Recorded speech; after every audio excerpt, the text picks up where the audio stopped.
ভাইয়া, তুমি আমাকে বিয়ে করবে? আমি তোমার সব কাজ করে দিব। তোমার প্যান্ট ধুয়ে দিব, তোমাকে খাবার বেড়ে দেব, তোমার মাথা টিপে দেব, আর তোমাকে অনেক ভালোবাসবো। সব কিছু করব। তুমি আমাকে বিয়ে করবে? পরন্ত বিকেলে নদীর পাড়ে বসে নদীর অপরূপ দৃশ্য দেখছিলাম। তখনই পিছন থেকে একটা বাচ্চা কণ্ঠের মেয়ে কথাগুলি বলে উঠল। পিছনে তাকিয়ে দেখি আমার চাচাতো বোন পুতুল, বয়স 7, তৃতীয় শ্রেণীতে পড়ে। এই বয়সেই প্রচণ্ড ইচড়ে পাকা হয়েছে। সবসময় আমার পিছনে ঘুরঘুর করে এবং ভালোবাসার কথা বলে। এটা আমাদের পরিবারের সবাই জানে। পুতুলের এমন পাগলামি দেখে কেউ কিছু বলে না, কারণ সে আমার ছোট চাচা চাচির একমাত্র মেয়ে। অনেক সাধনার পর পুতুলকে পেয়েছে তারা, এবং পুতুলে আমার মা বাবারও অনেক আদরের। বলা যায় আমার থেকেও বেশি প্রিয় সে। আমিও পিচ্চিটাকে কম ভালোবাসি না। যখন যা আবদার করে তখন তাই করি। সবাই পিচ্চিটার এমন পাগলামিগুলো মজা ভেবে উড়িয়ে দেয়। সবাই ভাবে বড় হয়ে গেলে আর এমন পাগলামি করবে না। তবে ওর এমন পাগলামির পিছনে হয়তোবা দোষী আমি নিজেই, কারণ আমরা যৌথ পরিবার। আমার বাবা এবং ছোট চাচা 2 ভাই তারা, আর বেঁচে আছে শুধু দাদি। পুতুলের যখন জন্ম হয় তখন ওকে আমি শখের বশবর্তী হয়ে কোলে নিয়েছিলাম। তখন আমি ক্লাস 3তে পড়ি। ছোট বাচ্চাদের সবাই আদর করে, এটাই স্বাভাবিক। আমিও তার বিকল্প নই। আমি প্রথমে পুতুলের কপালে একটা চুমু খাই। সঙ্গে সঙ্গে পিচ্চিটা নড়ে চড়ে উঠল। হয়তোবা ভালোবাসার প্রথম পরশ পেয়েছিল, তাই ও কেঁপে উঠেছিল।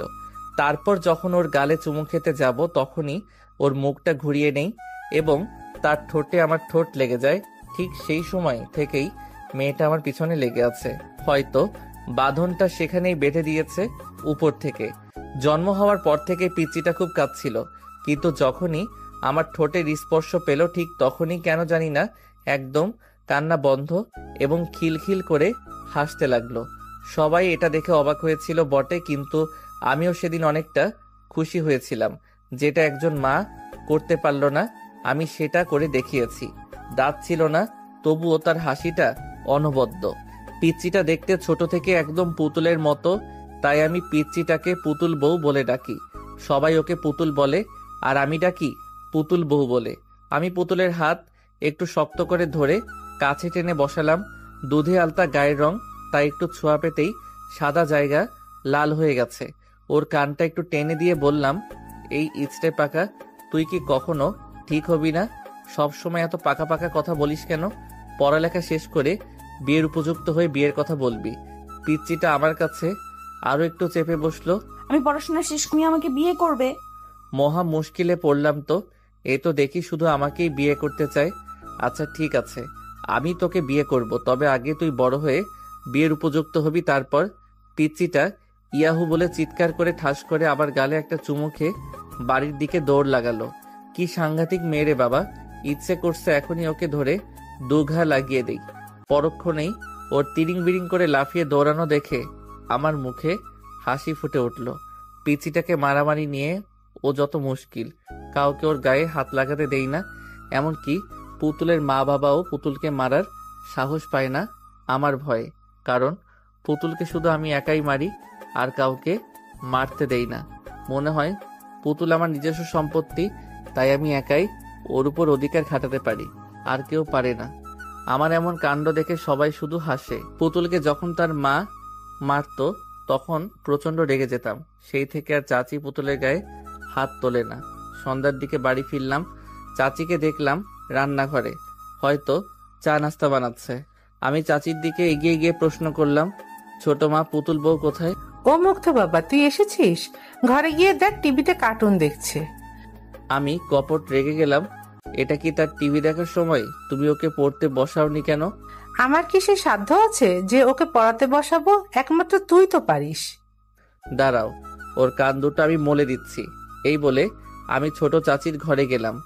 ঘরে গিয়ে তো আমি অবাক, কারণ পুতুল টিভি না দেখে বই নিয়ে পড়তে বসেছে। হয়তো আমার উপস্থিতি টের পেয়েছে। মেয়েটা আমাকে প্রচুর ভয় পায়। ভাই, আমার জন্য চকলেট নিয়ে এসেছো? পিচিটার সব আবদারগুলোর মধ্যে অন্যতম একটা আবদার হলো তার চকলেট চাই। পড়া শেষ করে রাতের ডিনারের পর চকলেট পাবি। তুই পড়তে থাক, আমি হাত মুখ ধুয়ে আসছি। এই বলে আমি আমার রুমে এসে হাত মুখ ধুয়ে নিলাম। তারপর আবার ছোট চাচির ঘরে গেলাম বই নিয়ে। আমিও পড়ি এবং পিচিটাকেও পড়াই। আমি এবার নবম শ্রেণীতে পড়ি। আমি গিয়ে পড়ার টেবিলে বসলাম। পিচ্চিটাও সুরসুর করে আমার কাছে আসলো। পুতুল বউ, তোকে কালকে একটা কবিতা মুখস্থ করতে বলেছিলাম না, মুখস্থ হয়েছে? হ্যাঁ ভাইয়া, মুখস্থ হয়েছে। তাহলে এখন সেটা না দেখে খাতায় লিখে দে আমাকে। ঠিক আছে ভাইয়া। পিচ্চিটাকে কবিতা লিখতে দিয়ে আমি অঙ্ক করতে লাগলাম, কিন্তু কিছুতেই অঙ্কটা সমাধান করতে পারছি না। খানিকক্ষণ পর মা আর ছোট মা নাস্তা নিয়ে আসলো।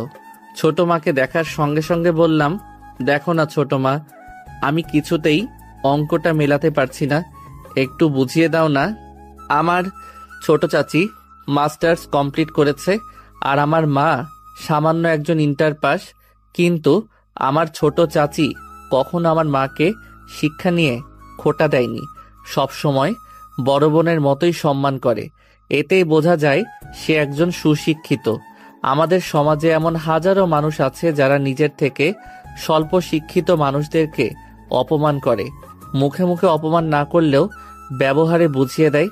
প্রাতিষ্ঠানিক শিক্ষা মানুষকে শিক্ষিত করে তোলে, কিন্তু অমানুষকে মানুষ করতে পারে না। তাই প্রাতিষ্ঠানিক শিক্ষার পাশাপাশি ভালো মানুষ হওয়াটাও জরুরি। শুধুমাত্র প্রাতিষ্ঠানিক শিক্ষা না থাকলে আপনি একটা মানুষকে মূর্খ বলতে পারেন না, বরং মূর্খ হচ্ছে তারাই যারা শিক্ষা এবং শিক্ষিতের মূল্য দিতে জানে না। চাচি আমার কাছে এসে টেবিলে নাস্তা রেখে মাথায় হাত বুলিয়ে বলল, বাবা, আগে নাস্তাটা করে নাও, দুজনে তারপর বুঝিয়ে দিচ্ছি। তারপর আমরা দুজন নাস্তা করলাম আর আমাদের দুই মা বসে গল্প করলো। আমাদের কাহিনীগুলো অনেক মজার। ছোট মা আমাকে পড়ায় আর আমি পিচ্চিকে পড়াই।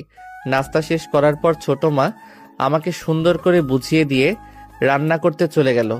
আমরা পড়াশোনা করতে লাগলাম আর ওদিকে আমাদের দুই মা রান্না করতে লাগলো। পড়া শেষ করে পিচ্চিটাকে ড্রয়িং রুমে নিয়ে গেলাম। সেখানে বাবা এবং চাচ্চু খোশ গল্পে মেতে রয়েছে। চাচ্চু একজন ব্যাংকার আর আমার বাবা উচ্চ বিদ্যালয়ের প্রধান শিক্ষক। আমরা গিয়ে তাদের পাশে বসলাম। বাচ্চা পিচ্চিটাকে কোলে তুলে নিল। তোমাদের পড়া শেষ হলো মামুনি? পিচ্ছিটা একটা ভুবন ভোলানো হাসি দিয়ে উত্তর দিল, হ্যাঁ বড় বাবা, আমার পড়া শেষ হয়েছে। জানো বড় বাবা আজ কি হয়েছে? কই না তো মামুনি, তুমি বলো কি হয়েছে। আজকে ভাইয়াকে পড়া ধরেছিলাম, ভাইয়া পারেনি, কিন্তু আমি পেরেছি। পিচ্ছিটা কথাটা বলেই সে কি হাসি! ওর তালে তালে ওর চাচু এবং বাবাও হেসে দেয়। মেয়েটা সবসময় চালাকি করার চিন্তায় থাকে। চাচু তাকে জিজ্ঞেস করে, তা বাবা মুগ্ধ, তোমার পড়ালেখা কেমন চলছে? আমি মিষ্টি হাসি দিয়ে বলি, ভালো। বাবাকে বললাম, বাবা আমার খাতা শেষ হয়ে গেছে, কিছু টাকা দাও, কাল আমি খাতা এবং ডায়েরি কিনবো। বাবা বলল, আচ্ছা কাল সকালে তোমার মায়ের কাছে নিও। এভাবে তারা চারজন মিলে আড্ডা দিল খানিকক্ষণ। তারপর মায়ের ডাক পড়ল খাওয়ার জন্য। সবাই খাবার টেবিলে গিয়ে বসলো।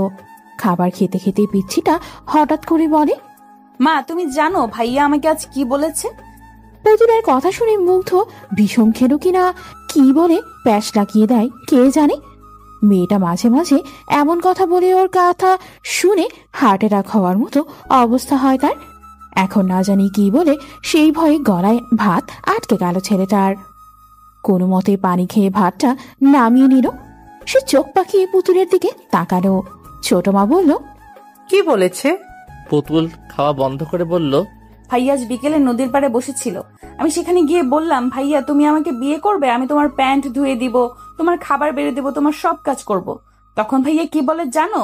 সবাই জিজ্ঞাসু দৃষ্টিতে তাকিয়ে আছে পুতুলের দিকে।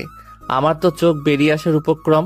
তারপরও নিজেই বলতে শুরু করলো, তখন ভাইয়া বলে আমি পড়াশোনা শেষ করে বড় হব, তারপর ভাইয়া আমাকে বিয়ে করবে। পুতুলের কথা শুনে সবাই হেসে দেয়।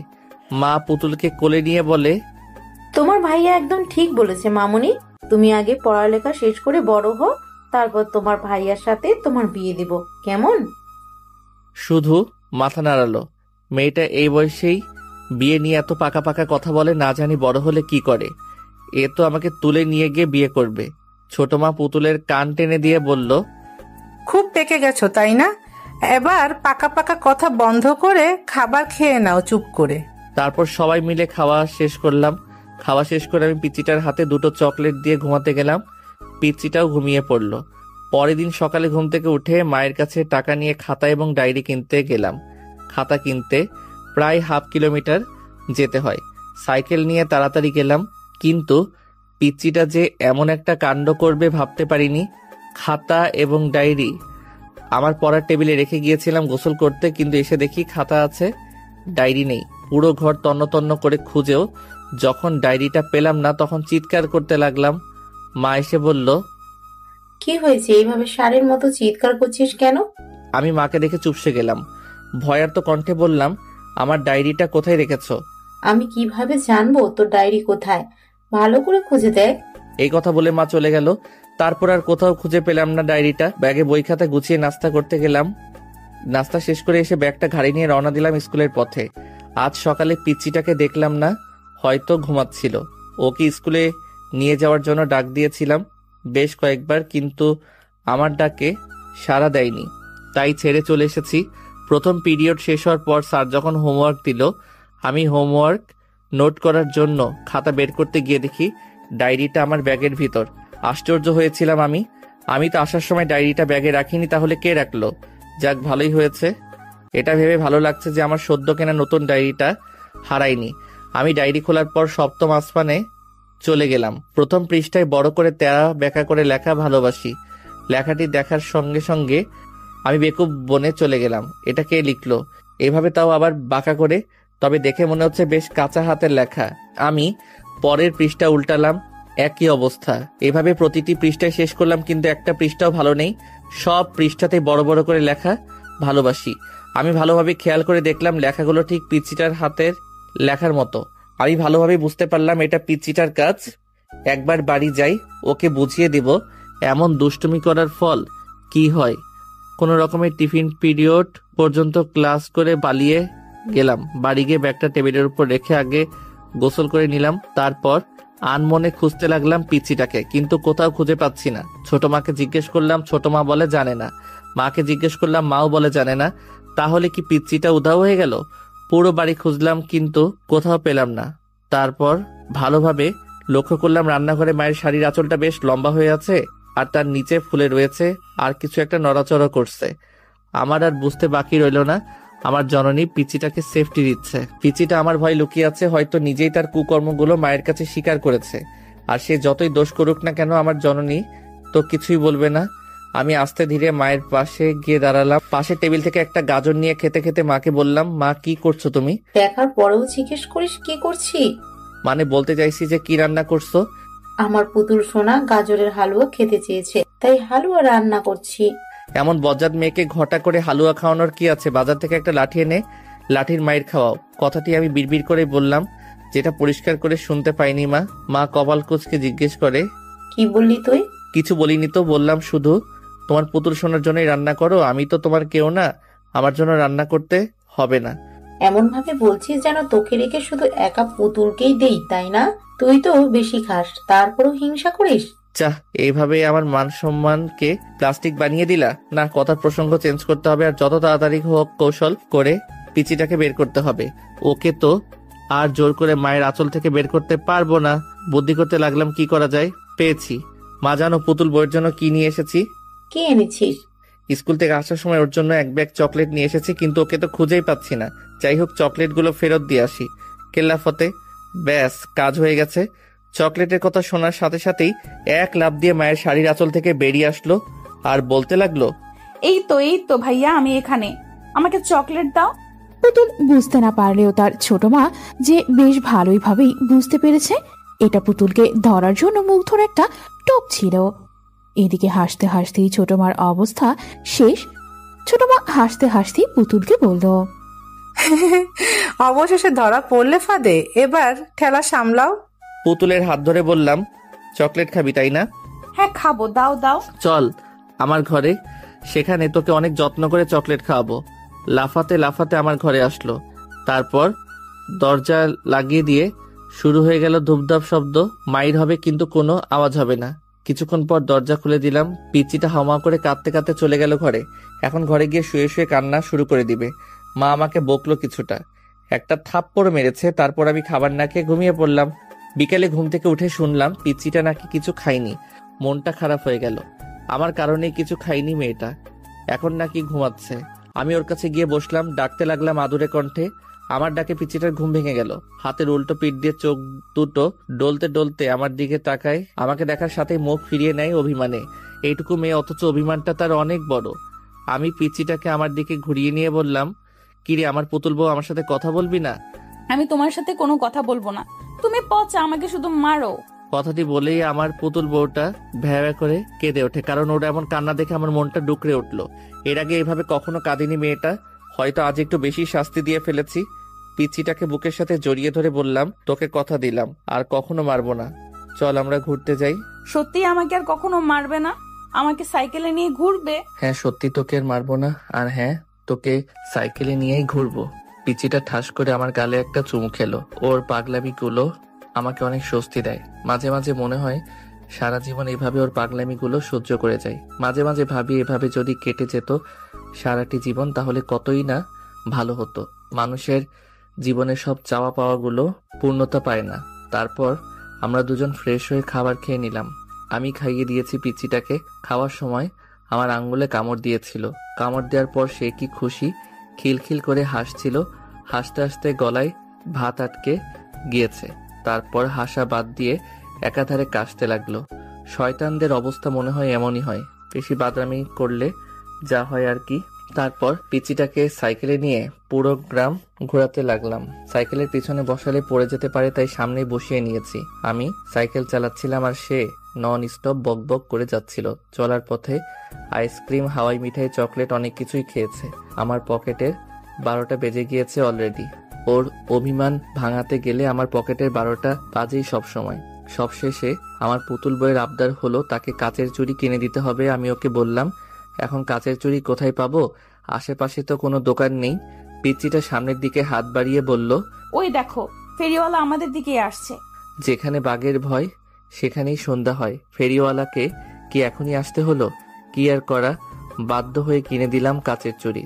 শখ করে যখন চেয়েছে তখন আর না করি কি করে। পিচিটার মুখের হাসিটাই যে আমার সবকিছু। ওর ভুবন ভুলানো হাসিটা দেখলে কেন জানি না আমার মনটা ঠান্ডা হয়ে যায়। আচ্ছা, আমি কি পিচিটাকে ভালোবাসি নাকি বোনের মতোই ভালোবাসি? একদিন রাতে ঘুমাচ্ছিলাম, রাত প্রায় 1টা বাজে। হঠাৎ কারো কান্নার শব্দ পেয়ে ঘুম ভেঙে যায় আমার, কিন্তু কে কাঁদছে বুঝে উঠতে পারছি না। আমি ঘর থেকে বের হয়ে গেলাম। শব্দটা ছোট, মায়ের ঘর থেকে আসছে। এত রাতে কে কাঁদছে? দরজা খোলা আর বাতিও চালু আছে। গিয়ে দেখি সেখানে মা বাবাও আছে পুতুলের পাশে বসে।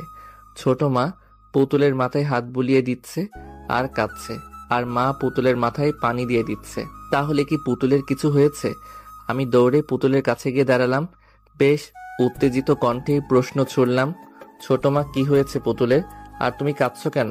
ছোট মা কিছু বলার আগে চাচু বলল, তেমন কিছু না, একটু জ্বর এসেছে শুধু। কথাটা শুনে আমার কেমন যেন খারাপ লাগলো। এখনকার জ্বর মোটেও সুবিধার নয়। যেই মেয়েটা সারাদিন পুরো বাড়ি ছুটে বেড়ায়, এখন সেই মেয়েটাই কিনা নিস্তব্ধ হয়ে বিছানায় শুয়ে আছে। এটা কি আদৌ মানানসই? আমি আমার পুতুল বইয়ের মাথায় হাত দিয়ে দেখলাম জ্বর প্রচুর। প্রচন্ড রাগ উঠলো আমার। এতটুকু মেয়েকে কি এত কষ্ট রাখা ঠিক হচ্ছে? মা, পুতুল বইয়ের মাথার পানি মুছে দাও। কেন? আমি পুতুল বউকে ডাক্তারের কাছে নিয়ে যাব। এত রাতে ডাক্তার কোথায় পাবি? দোকান তো বন্ধ। দোকান বন্ধ হয়েছে বলে কি হাত গুটিয়ে বসে থাকবো? আমি আর কাউকে কিছু না বলে একটা তোয়ালে নিয়ে পুতুলের মাথার পানি মুছে দিয়ে ওকে কোলে নিয়ে ছুটতে লাগলাম। পিছন থেকে সবাই অনেক ডাকাডাকি করলো, কিন্তু কারো ডাকে সাড়া দিলাম না। তাই বাধ্য হয়ে বাবা এবং ছোট চাচ্চু আমার পিছু পিছু আসতে লাগলো। এত রাতে পল্লী চিকিৎসকের দোকান বন্ধ, তাই বাধ্য হয়ে ছুটতে হলো হাসপাতালের পথে। হাসপাতাল প্রায় 1 কিলোমিটার, তবুও আমাকে থামা যাবে না। আমাদের বাড়ির প্রাণ পুতুল যদি ওর কিছু হয়ে যায়, তাহলে আমাদের বাড়িটা নিষ্প্রাণ হয়ে যাবে। তখন কার সাথে আমরা খেলাধুলা করব, আর কাকেই বা এতটা ভালোবাসবে? পিছন থেকে বাবা এবং চাচ্চু বারবার বলছে, পুতুলকে আমাদের কোলে দাও, আমরা নিয়ে যাচ্ছি, তুমি নিয়ে যেতে পারবে না এত দূর। কিন্তু আমি কারো কথা শুনছি না। একটা সময় আমি হাসপাতালে গিয়ে পৌঁছালাম। পুতুলকে নিয়ে সোজা একটা ডাক্তারের কেবিনে ঢুকলাম অনুমতি ছাড়াই। কেবিনে একজন মহিলা ডাক্তার বসেছিল। আমাকে দেখার সঙ্গে সঙ্গে বলল, এই কে তুমি, আর এইভাবে একটা মেয়েকে নিয়ে কোথা থেকে এসেছো? আমি আন্টিটার কাছে গিয়ে কাঁদতে কাঁদতে বললাম, আন্টি, আমার পুতুল বউকে সুস্থ করে দিন, ওর অনেক জ্বর এসেছে। আমার পিছু পিছু বাবা এসে বলল, মুগ্ধ এভাবে কারো অনুমতি ছাড়া কেউ প্রবেশ করে? মুগ্ধর বাবা অনেকটা রেগেই তেড়ে আসতে লাগলো তার দিকে। বাড়াবাড়ি ভালো, কিন্তু এতটা বাড়াবাড়ি করা ভালো না যেটাতে লোকে আমাদের মন্দ বলে। ডাক্তার তার বাবাকে থামিয়ে দিয়ে বলে, থাক, ছেলেটাকে আর কিছু বলবেন না। আমার মতে সে ভুল করেনি, সে হয়তো তার পুতুল বউকে খুব ভালোবাসে, তাই কুলকিনারা হারিয়ে ফেলেছে। এই ভালোবাসাটা মেয়েটির জন্য প্রয়োজন। তারপর ডাক্তার আন্টি পুতুলকে দেখলো, জ্বর মেপে দেখলো 101 ডিগ্রি জ্বর। তারপর ডাক্তার আন্টি ওষুধ লিখে দিল। আমরা হাসপাতাল থেকে বের হয়ে ফার্মেসি থেকে ওষুধ নিলাম। তারপর বাড়িতে আসলাম। সেই রাতে পুতুল আমার সাথে ঘুমিয়েছিল। সকালে ঘুম থেকে উঠে দেখি আমার বুকে মাথা রেখে ঘুমিয়ে আছে। সেই দিন আবারও তার মায়ায় পড়ে গিয়েছিলাম আমি। মেয়েটা বড্ড মায়াবী, ওর দুষ্টুমি সবাইকে মুগ্ধ করে দেয়। এভাবেই কেটে যেতে লাগলো প্রতিটি প্রহর। পিচ্চিটার সাথে খুনসুটিময় দিনগুলো পেরিয়ে যাচ্ছে। এভাবে কেটে গেল 1টি বছর, কিন্তু এখনো পিচ্চিটার দুষ্টুমি কমেনি। একদিন কোচিং সেন্টারে পরীক্ষা দিচ্ছিলাম, হঠাৎ আমার পুতুল বউটা দৌড়ে আমার কাছে চলে আসলো।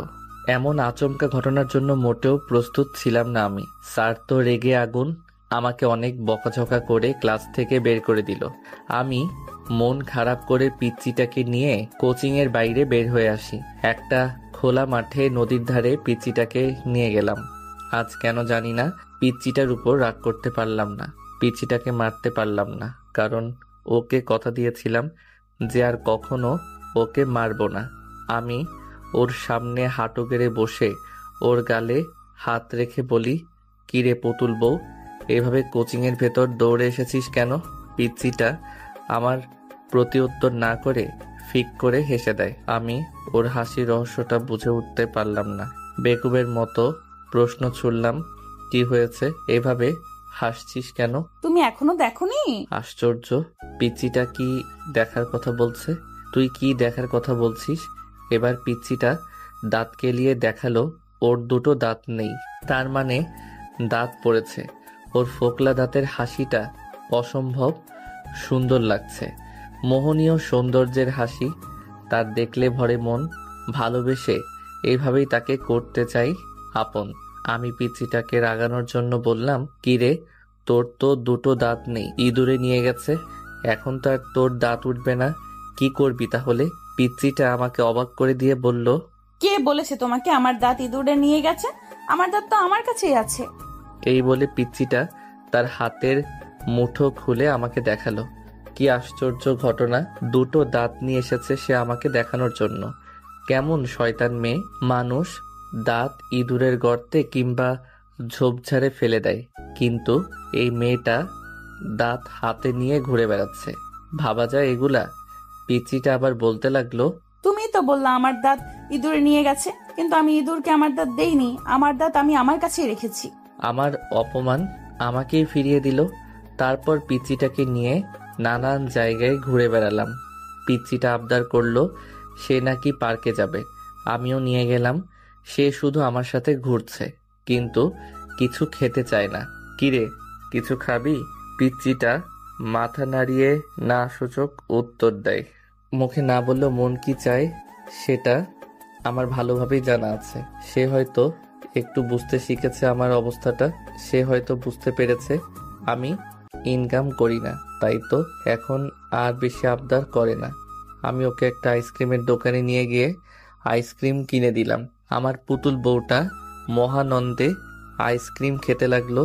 তারপর পিচ্চিটাকে একটা দোলনায় বসিয়ে দোল খাওয়ালাম। সন্ধ্যালোকে বাড়ির পথে রওনা দিই। সেই দিনের পর থেকে আর কখনো সেই কোচিং সেন্টারে যাইনি। যে শিক্ষক একটা ছোট্ট শিশুকে ভালোবাসতে জানে না, স্নেহ করতে জানে না, সেই শিক্ষকের শিক্ষার আমার কোনো প্রয়োজন নেই। মানুষ মানুষকে ছোট করে, এটা কেমন শিক্ষা? শুধু প্রাতিষ্ঠানিক শিক্ষায় শিক্ষিত হলে হয় না। এখন আমি ইন্টার সেকেন্ড ইয়ারে পড়ি, আর পিচ্চিটা 6-এ। সবসময় দুষ্টুমি না করলে যেন পিচ্চিটার শান্তি নেই। আজ পর্যন্ত কতগুলো ছেলে মেয়েদের সম্পর্ক ভেঙে দিয়েছে, তার কোনো হিসেব নেই। এই তো কিছুদিন আগের কথা, একটা পার্কে দুজন কপতি বসে চুটিয়ে প্রেম করছিল। একদম মাখামাখি অবস্থা তাদের। এটা দেখার পর পিচ্চিটা আমাকে বলে, ভাইয়া দেখেছো শয়তান দুটো পার্কের ভেতরে কি করছে?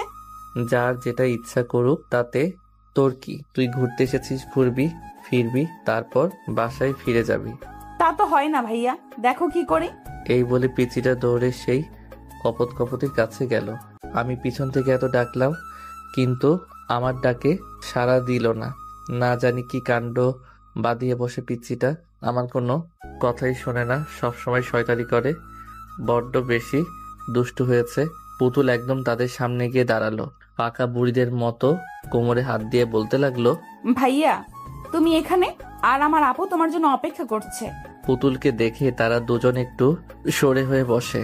তারা পুতুলের কথায় অবাক হয়েছে বটে। ছেলেটি কিছু বলার আগে মেয়েটি বলে উঠল, তোমার আপু ওর ছেলেটার জন্য অপেক্ষা করছে কেন?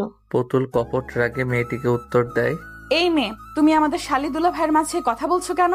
ছেলেটা শুধু বেকুবের মতো পুতুলের কাণ্ড দেখছে, কিছু যে বলবে সেই সুযোগও পাচ্ছে না। এবার মেয়েটা চোখ গরম করে ছেলেটার দিকে তাকায়।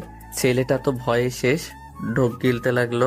মেয়েটা ছেলেটার কলার ধরে বলে, কে এই মেয়েটা? আমার তো কোনো ছোট বোন নেই, তাহলে তোকে দুলাভাই বলে ডাকছে কেন? সত্যি করে বল, আর কার সাথে রিলেশন করছিস? ছেলেটার জায়গায় অবস্থা কোনো রকমে মুখ খুলল। বিশ্বাস করো বাবু, আমি আর কারোর সাথে রিলেশন করি না। তাহলে এই মেয়েটা তোকে দুলাভাই বলছে কেন? আর কোন মেয়ে তোর জন্য অপেক্ষা করছে? আমি জানি না কে এই মেয়ে, আর এটাও জানি না আমার জন্য কে অপেক্ষা করেছে। তাদের কথার মাঝে পুতুল ডান হাত ঢুকিয়ে দিয়ে বলল, এই দুলা ভাই, তুমি মিথ্যা বলছো কেন? আমার আপুর সাথে 1 বছর প্রেম করে এখন অন্য মেয়েকে নিয়ে ঘুরছো। দাঁড়াও, আপুকে গিয়ে বলছি। এই বলে পুতুল সেখান থেকে আস্তে আস্তে কেটে পড়ল।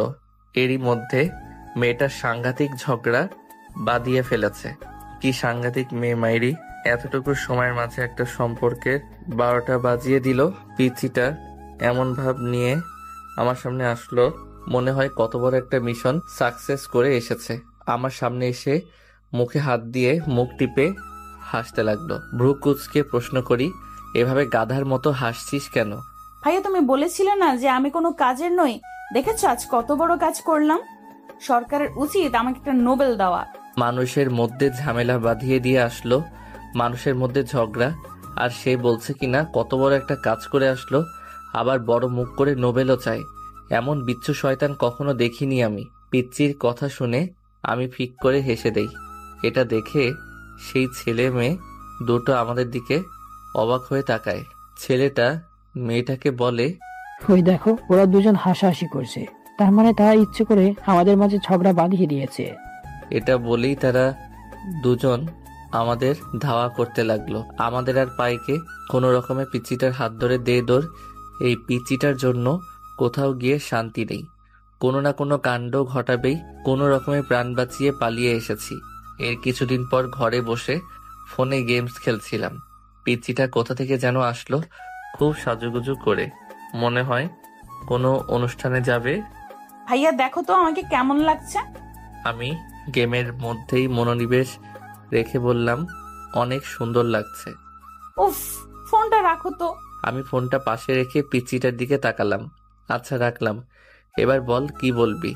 শুনেছো পাশের এলাকায় নাকি একটা মেয়ের বিয়ে? হ্যাঁ শুনেছি, তার বিয়ে, তাতে আমার কি? আর তুই এত সুন্দর করে সেজেছিস কেন?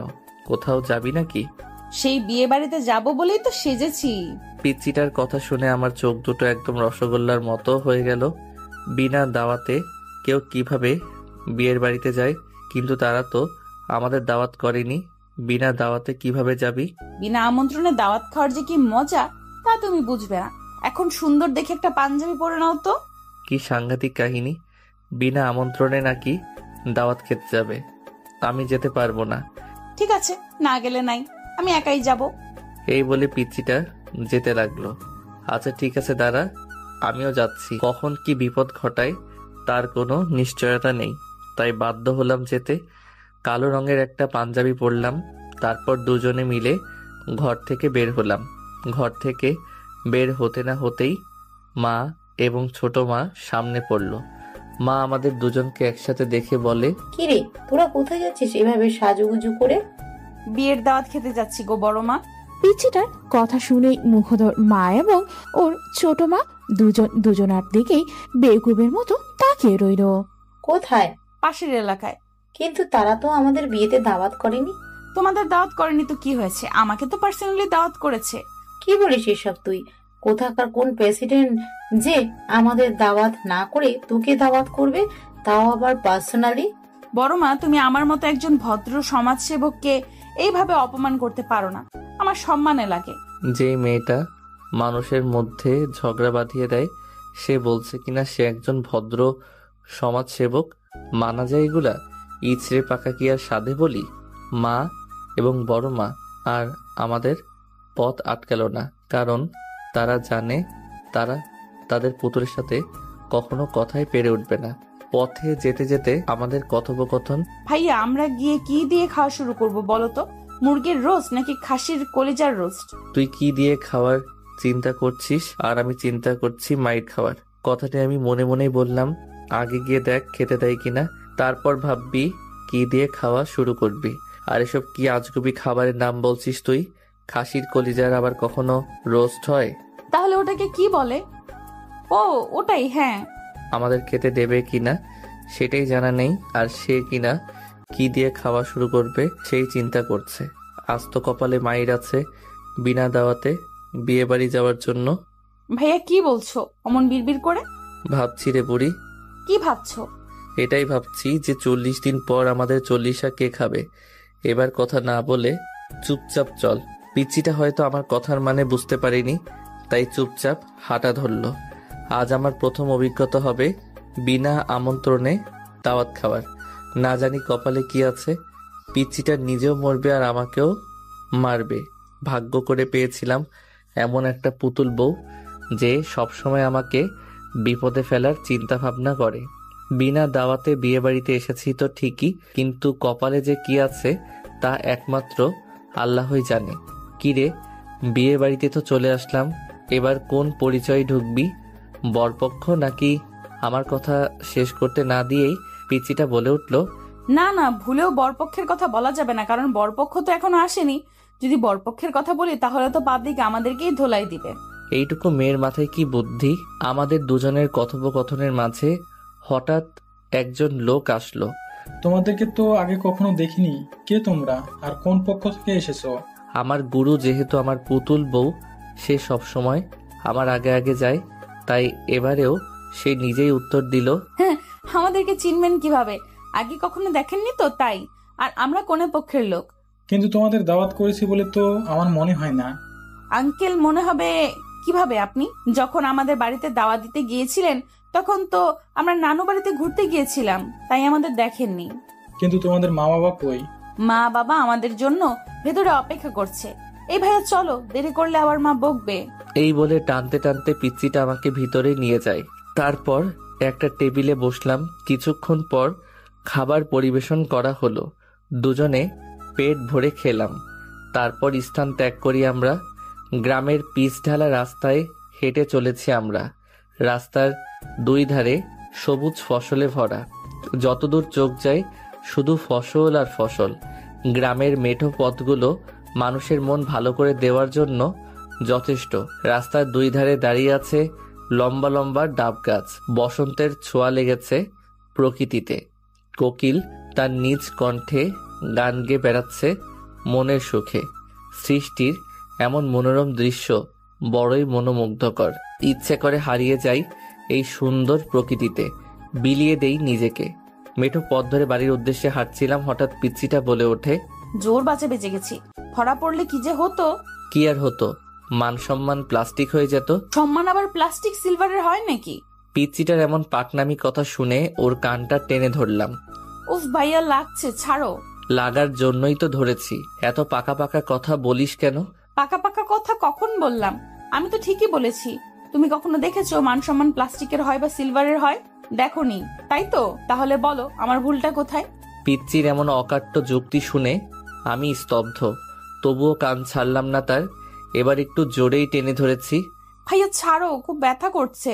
আমি কি তোমার ঘরের বউ নাকি যে যখন খুশি আমাকে মারবে? আমি পিচ্চিটার কান ছেড়ে দিয়ে বললাম, তুই আমার ঘরের বউ হতে যাবি কেন? তুই তো আমার ঘরের কাজের বুয়া। কি বললে তুমি? আমি কাজের বুয়া? দাঁড়াও, দেখাচ্ছি তোমাকে মজা। এই বলে পিচ্চিটা আমাকে ধাওয়া করতে লাগলো আর আমি দৌড়াতে লাগলাম। বেশ খেপিয়ে দিয়েছি আমার পুতুল বউটাকে। এখন কোনোভাবেই তার হাতে নিজেকে ধরা দেওয়া যাবে না। ধরা দিলেই বিপদ, কারণ না জানি কতটা রেগে আছে। আর ধরতে পেলে ধোলাই তো অবশ্যই দেবে। দুজনেই প্রাণপণে ছুটছি। বিয়ে বাড়িতে যেটুকু খাবার খেয়েছি দৌড়াতে দৌড়াতে সব হজম হয়ে গেছে। তাহলে লাভটা কি হলো? আজ আমার পরীক্ষার রেজাল্ট দিয়েছে। ঘরে মন খারাপ করে বসে আছে আমি। এমন সময় পিচ্চিটা আসলো আমার ঘরে। এসে বলে, ভাইয়া, তোমার তো আজকে রেজাল্ট দিয়েছে, কিন্তু তুমি মন খারাপ করে বসে আছো কেন? পুতুল, আমার মন খারাপ আছে, আমাকে একটু একা থাকতে দে। তুই যা। পুতুল কিছু না বলেই চলে গেল। ড্রয়িং রুমে মা এবং ছোট মা বসে গল্প করছিল। সেখানে গিয়ে মাকে বলল, বড় মা, তোমার ছেলে পরীক্ষায় ফেল করেছে। দুজনে গল্প করছিল। পুতুলের এমন কথায় দুজনেই চমকে ওঠে। সবাই ভাবছে এত ভালো একটা স্টুডেন্ট কিভাবে ফেল করতে পারে, যে কিনা প্রতিবার প্রথম হয়। এবার সে ফেল করলো। মা প্রশ্নটি করে, মুগ্ধ ফেল করেছে, তোমাকে কে বললো? কেউ বলেনি, কিন্তু তোমার ছেলের তো মন খারাপ করে বসে আছে। আমি গেলাম, আমাকে বলে আমার মন খারাপ আছে। তুই যা, আমাকে একা থাকতে দে। মা আর কোনো কথা না বলে সোজা আমার ঘরে চলে আসে। এসেই আমাকে একটা থাপ্পড় মারে। মায়ের এমন আচরণে প্রচন্ড অবাক হয়ে যাই আমি। মা তো কখনো আমাকে অকারণে মারে না, তাহলে আজ কেন মারলো বুঝতে পারলাম না আমি গালে হাত দিয়ে মাথা নিচু করে শান্ত কণ্ঠে মাকে প্রশ্ন করি, মা, তুমি আমাকে মেরেছো তাতে কোনো সমস্যা নেই, কিন্তু কেন মেরেছো সেই কারণটা বলো। মা কপট রেগে গিয়ে ঝাঁঝালো কণ্ঠে বলে, তুই এত বড় একটা সত্যি আমাদের কাছে লুকিয়েছিস, আবার সাধু সেজে প্রশ্ন করিস কেন মারলাম? আমি যত মায়ের ব্যবহার দেখছি ততই অবাক হচ্ছি। আগে কখনো মায়ের আচরণ এমন হয়নি, কিন্তু আজ হঠাৎ মায়ের কি হলো যার কারণে এতটা বাজে ব্যবহার করছে আমার সাথে? তবে মায়ের এমন অকারণে বাজে ব্যবহার আমাকে খুব আঘাত করছে। কোন সত্যিটা লুকিয়েছি আমি তোমার কাছ থেকে, যার কারণে এতটা বাজে ব্যবহার করছো আমার সাথে? তুই যে ফেল করেছিস তা আমাদেরকে বলেছিস? এই কথাটি শুনে সপ্তম আসমান থেকে পড়লাম। আমি কখন ফেল করলাম? তোমাকে এসব কথা কে বলেছে? পুতুল বলেছে। আজ পুতুল না বললে তো আমরা জানতে পারতাম না তোর এই ঘটনা। তারপর মা আরো কিছু বকা দিয়ে চলে গেল। আমি ঠায় দাঁড়িয়ে রইলাম। কিছুক্ষণ পর পুতুলকে ডাক দিলাম। পুতুলও লক্ষ্মী মেয়ের মতো আমার ঘরে আসে। আমি পুতুলের হাত ধরে বিছানায় বসালাম। তুই নাকি আমাকে বলছিস যে আমি ফেল করেছি?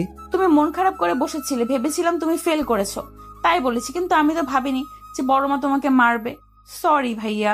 পিচ্চিটার এমন অসহায় মুখ দেখে আমি আর রাগ করে থাকতে পারলাম না। তবু বললাম, জানিস তো পুতুল, বেশি বাড়াবাড়ি কোনো কিছুতেই ভালো না, সেটা হোক ভালো কিংবা খারাপ। মজা করার একটা সীমা থাকে। শোন, তোকে একটা গল্প বলি। একটা রাখাল বনে ছাগল চড়াতে যেত। সে গ্রামের লোকদের সাথে মজা করার জন্য বাঘ এসেছে বলে চিৎকার করতে লাগলো। রাখালের চিৎকার শুনে গ্রামের সবাই ছুটে আসলো তাকে সাহায্য করার জন্য, কিন্তু এসে দেখে সেখানে কোনো বাঘ নেই, উল্টো রাখাল হাসছে। এরপর আরো একবার রাখাল এভাবে মজা করলো। গ্রামের লোকেরা ছুটে আসলো রাখালকে বাঁচাতে, কিন্তু রাখাল আবারও হাসতে লাগলো। এমনইভাবে তৃতীয় দিন সত্যি সত্যি বাঘ চলে আসে এবং রাখাল প্রাণ বাঁচানোর জন্য চিৎকার করে সাহায্য চাইতে লাগলো। কিন্তু এবার গ্রামের লোকেরা মজা ভেবেই সাহায্য করতে এগিয়ে আসেনি, বাঘ রাখালকে খেয়ে নেয়। এই গল্পটি শুনে তুই কি বুঝলি? অকারণে মজা করা আর আমাদের ঠিক না। অকারণে মজা করলে নিজেকেই বিপদে পড়তে হয়। এই তো ভালো মেয়ে। ভাইয়া, তোমার খুব লেগেছে তাই না? না রে পাগলি, লাগেনি। ওটা তো মায়ের ভালোবাসার পরশ ছিল, লাগবে কেন? এখন তুই যা। মা আমার যেই গালে থাপ্পড় মেরেছিল, পুতুল ঠাস করে সেই গালে একটা চুমু খেয়ে চলে যায়। আমি বুঝি না এই মেয়েটির কাণ্ডগুলো কখন কি করে, বোঝা মুশকিল। এত বড় হয়েছে এখন, তবু দুষ্টুমি গেল না। বিশেষ করে ওর এমন পাগলামিগুলোর জন্যই ওর উপর বেশিক্ষণ রেগে থাকতে পারি না। বিকেল বেলা মন খারাপ করে ড্রয়িং রুমে বসেছিল মা। বাবা খুশি মনে বাজার থেকে মিষ্টি নিয়ে বাসায় বাড়িতে ঢুকলো। বাড়িতে ঢুকেই দেখে মা মন খারাপ করে বসে রয়েছে। বাবা মায়ের পাশে গিয়ে বসলো। বাবা মিষ্টির প্যাকেট খুলে একটা মিষ্টি মায়ের দিকে এগিয়ে ধরে তারপর বলে, কি রেহনুমা, তুমি মন খারাপ করে বসে আছো কেন? আজ তো তোমার খুশি হওয়ার কথা, তা না করে তুমি মন খারাপ করে বসে আছো। এই নাও মিষ্টি খাও। মা মুখ গোমরা করে উত্তর দেয়। আর মিষ্টি কিসের জন্য খুশি হব বলো? মায়ের কথা শুনে বাবা কিছুটা অবাক হয়। কিসের জন্য খুশি হবে মানে? তোমার ছেলে পরীক্ষায় ফেল করেছে, তার জন্য খুশি হব। বাবা মনে মনে ভাবছে, রেহনুমা কি মাতাল হয়ে গেছো নাকি যে এসব আবোল তাবোল বকছো? তোমার ছেলে প্রত্যেকবারের মতোই এবারেও জিপিএ 5 পেয়েছে, আর তুমি বলছো তোমার ছেলে ফেল করেছে। তোমাকে কে বললো এই কথাটি? কথা শুনে মায়ের হার্ট অ্যাটাক করার মতো অবস্থা। তুমি কি বলছো আমাদের মুগ্ধ ফেল করেনি? তাহলে যে পুতুল বলল মুগ্ধ ফেল করেছে, তাই তো আমি ওকে গিয়ে বকাঝকা করলাম। ছেলেটা মন খারাপ করে না খেয়ে বসে আছে, আমি ওকে মেরেছি, তবুও কিছু বলেনি। আর আমি যে ওকে মারলাম, ও বলবে না যে ও রেজাল্ট ভালো করেছে? তা না করে মুখ বুঝে সব সহ্য করে নিল। এটা তুমি অন্যায় করেছো। না জেনে কাউকে কিছু বলা ঠিক না। আর আমাদের পুতুল মামুনি তো সবসময় মজা করে, ওর কথা তোমার সিরিয়াসলি নেওয়া ঠিক হয়নি। সত্যি ছেলেটার প্রতি অবিচার করেছি, না জানি কতক্ষণই অভিমান করে আছে আমার উপর।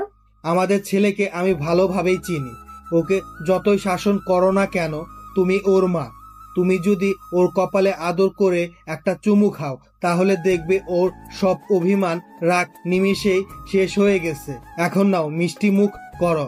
আমাদের একমাত্র ছেলে এত বড় বড় উপহার দিচ্ছে আমাদেরকে। মা এবং বাবা একে অপরকে মিষ্টি খাইয়ে দেয়। তারপর মা একটা মিষ্টি নিয়ে আমার ঘরে আসে। এসে দেখে আমি মন খারাপ করে টেবিলে মাথা নুইয়ে বসে আছি। মা বেশ কয়েকবার ডাক দেয়, কিন্তু আমার কোনো সারা শব্দ নেই। মা চিন্তিত হয়ে একটু এগিয়ে আসে, আমার মাথা তুলে ধরে দেখে আমি কাঁদতে কাঁদতে ঘুমিয়ে গিয়েছি, চোখের পানি শুকিয়ে গেছে। মা আমার চোখের পানি মুছে দিয়ে কপালে একটা ভালোবাসার পরশ দেয়। মায়ের চুমু খাওয়ার সঙ্গে সঙ্গেই আমার ঘুম ভেঙে যায়। তাকিয়ে দেখি মায়ের চোখ দিয়ে পানি পড়ছে। আমি কখনোই মায়ের চোখের পানি সহ্য করতে পারি না, কিন্তু এখন আমার জননী আমার সামনেই কাঁদছে। এটা আমার জন্য পৃথিবীর সবচেয়ে বড় কষ্টদায়ক একটা বিষয়। আমি মায়ের চোখের পানি মুছে দিয়ে বললাম, মা তুমি কাঁদছো কেন? কি হয়েছে তোমার? আমি তোর প্রতি অনেক বড় অবিচার করে ফেলেছি বাবা। আমি পুতুলের কথাকে সত্যি মনে করে তোকে মেরেছি, কিন্তু আমি তো জানতাম না তুই অনেক ভালো রেজাল্ট করেছিস। তোর বাবাই আমাকে বলল। কাঁদতে কাঁদতে কথাটি বলল, মা তুমি একদম কাঁদবে না।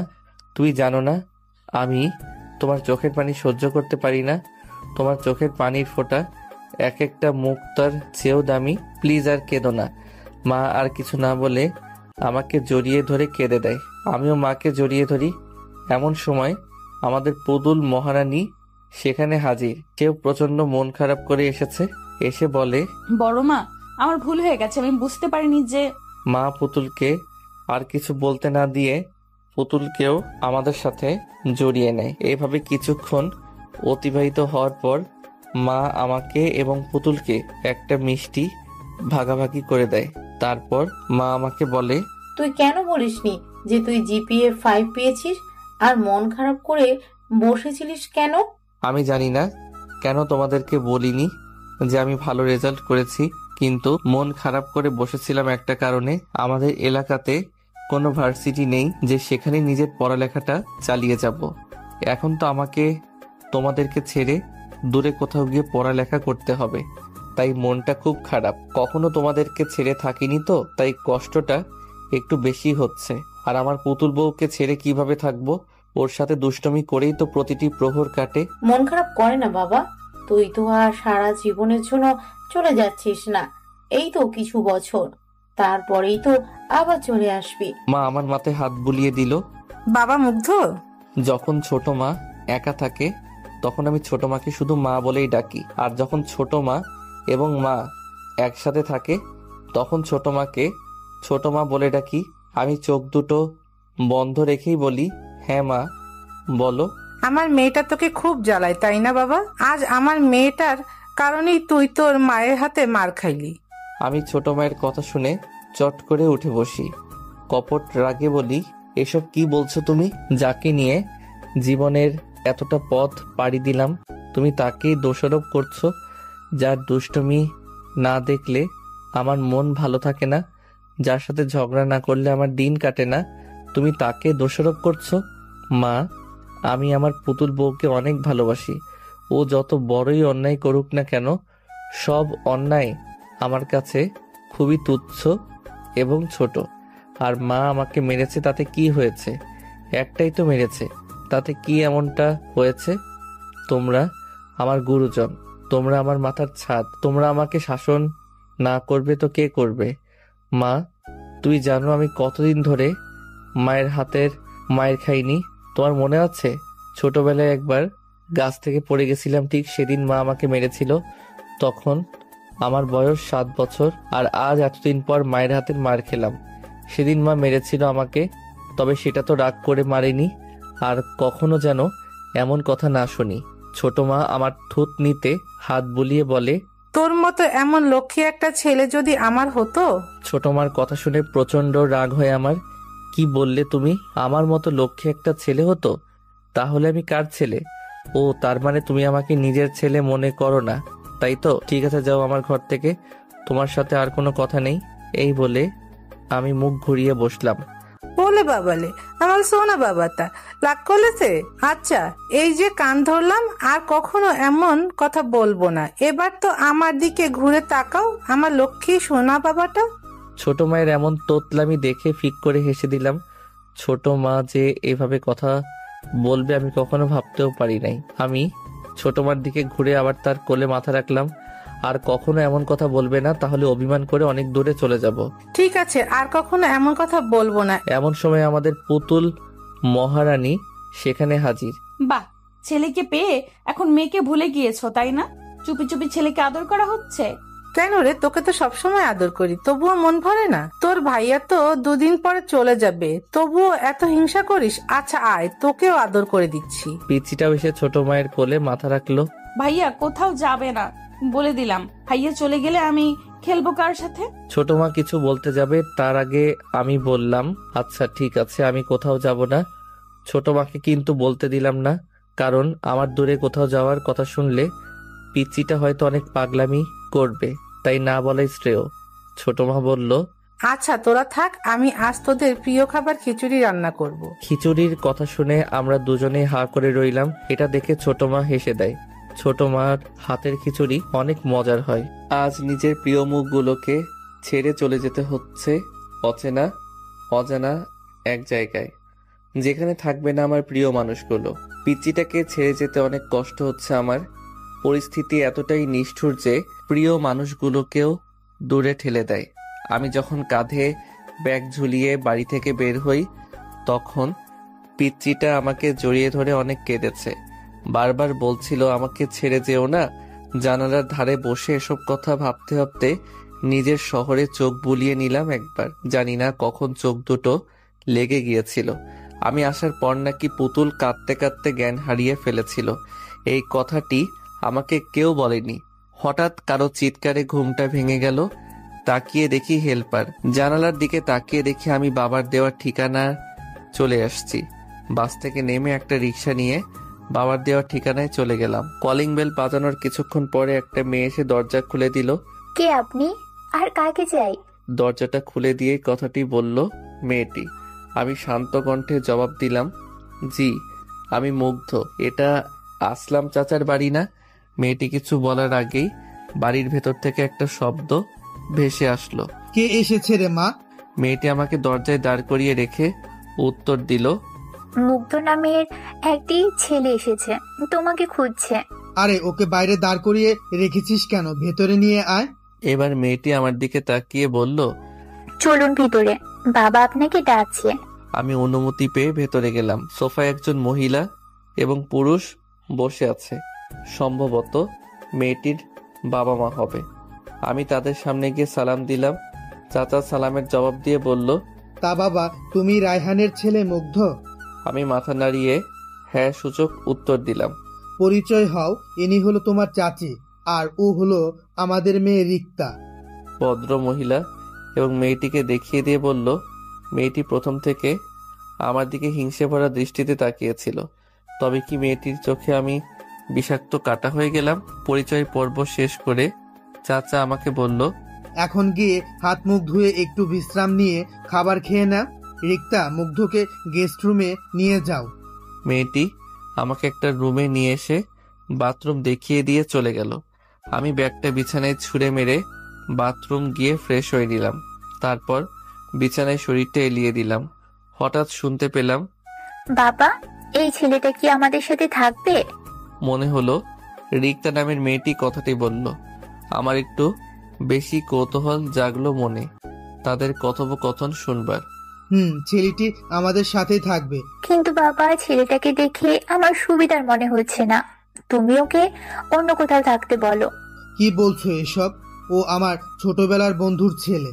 ওর বাবা আমার জীবনে কতটা অবদান রেখেছে তা তোমাকে বলে শেষ করতে পারবো না। আর অচেনা শহরের ছেলেটা কোথায় যাবে? আমি এত কিছু জানি না, তুমি ওকে তাড়িয়ে দাও। কেন এমন পাগলামি করছো তুমি? আমার কাছে তো মুগ্ধকে খারাপ লাগছে না। এবার রিক্তার মা বলে ওঠে, তোমার মেয়ে তো ঠিকই বলেছে। এভাবে অচেনা একটা ছেলেকে বাসায় জায়গা দেওয়াটা মোটেও ঠিক হবে না। তাছাড়া সে তোমার বন্ধুর ছেলে বলেই কি তোমাকে উদ্ধার করে দিয়েছে নাকি? আমারও ছেলেটাকে ভালো লাগেনি। বলা তো যায় না কখন বিপদ ঘটিয়ে বসে। আমাদের ঘরে এত বড় একটা মেয়ে আছে। ভদ্র মহিলা আর কিছু বলার আগেই চাচা বলল, তুমি চুপ করবে? সব সময় শুধু উল্টোপাল্টা চিন্তা করো। ছেলেটির মধ্যে কি রকম খারাপ দেখলে যে যার জন্য মনে হলো সে এতটা জঘন্য কাজ করতে পারে? মানুষকে ভালোবাসতে শিখো, তাহলেই না মানুষের মর্মটা বুঝবে। রিক্তা বলে ওঠে, বাবা, তুমি ওকে অন্য কোথাও থাকতে বলো, না হলে আমি কিন্তু এখানে থাকবো না। এই কথা বলে রিক্তা চলে যায় তার ঘরে। ভদ্র মহিলাও আর থাকলো না, স্থান ত্যাগ করে। আমি ঘরের ঝুলানো ঘুরতে থাকা ফ্যানের দিকে তাকিয়ে নিজেকে বলতে লাগলাম, মানুষ কতটা বিচিত্র হতে পারে। তা না হলে একটা অচেনা মানুষকে নিয়ে এতটা জঘন্য ভাবনা কিভাবে মনের মধ্যে পুষতে পারে?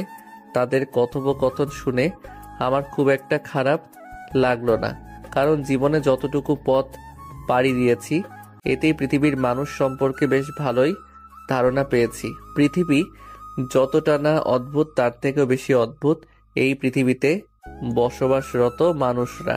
আমি বুঝে গিয়েছি এখানে আমার থাকা হবে না, আর থাকলেও খুব সংগ্রাম করে থাকতে হবে। আর আমার মনে হয় এই সংগ্রামের কোনো মানেই হয় না। মাঝে মাঝে কিন্তু জায়গায় প্রতিবাদ না করাই ভালো।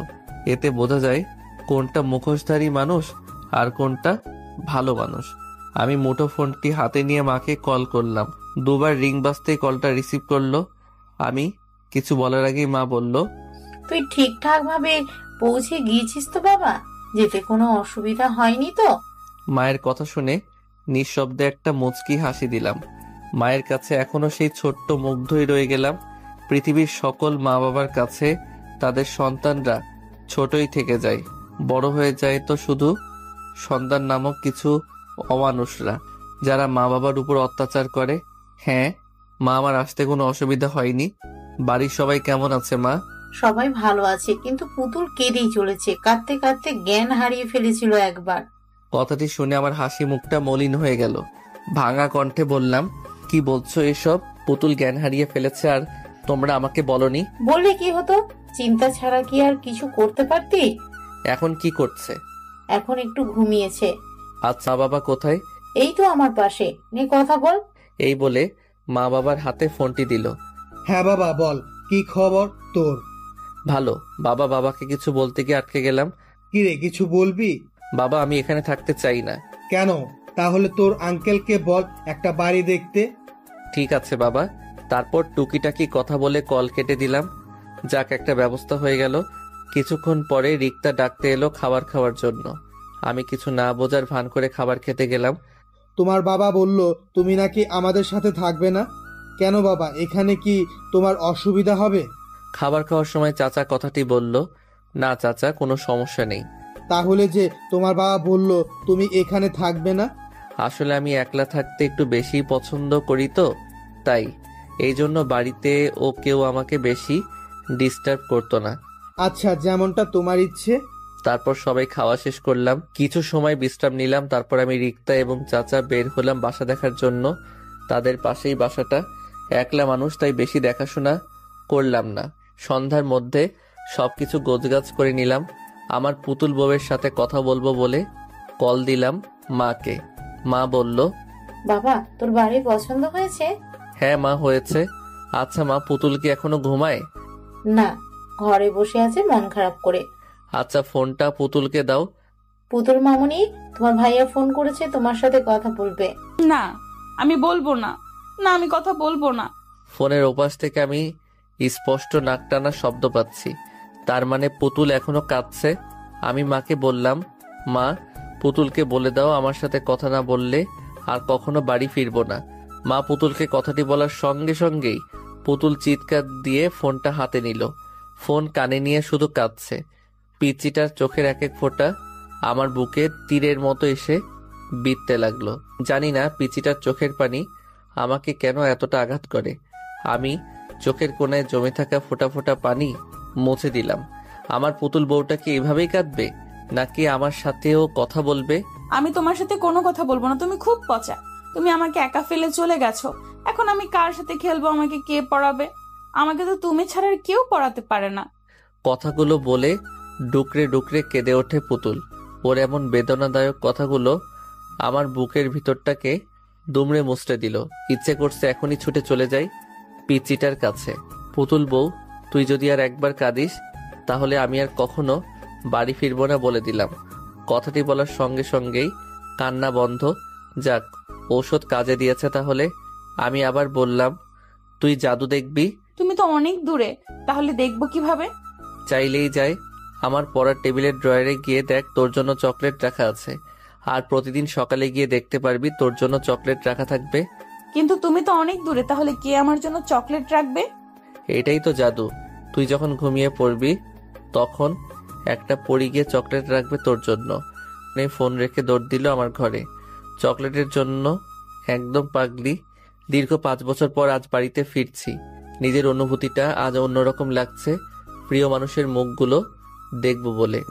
আজ আবার সেই আমার পিচিটাকে দেখতে পাবো।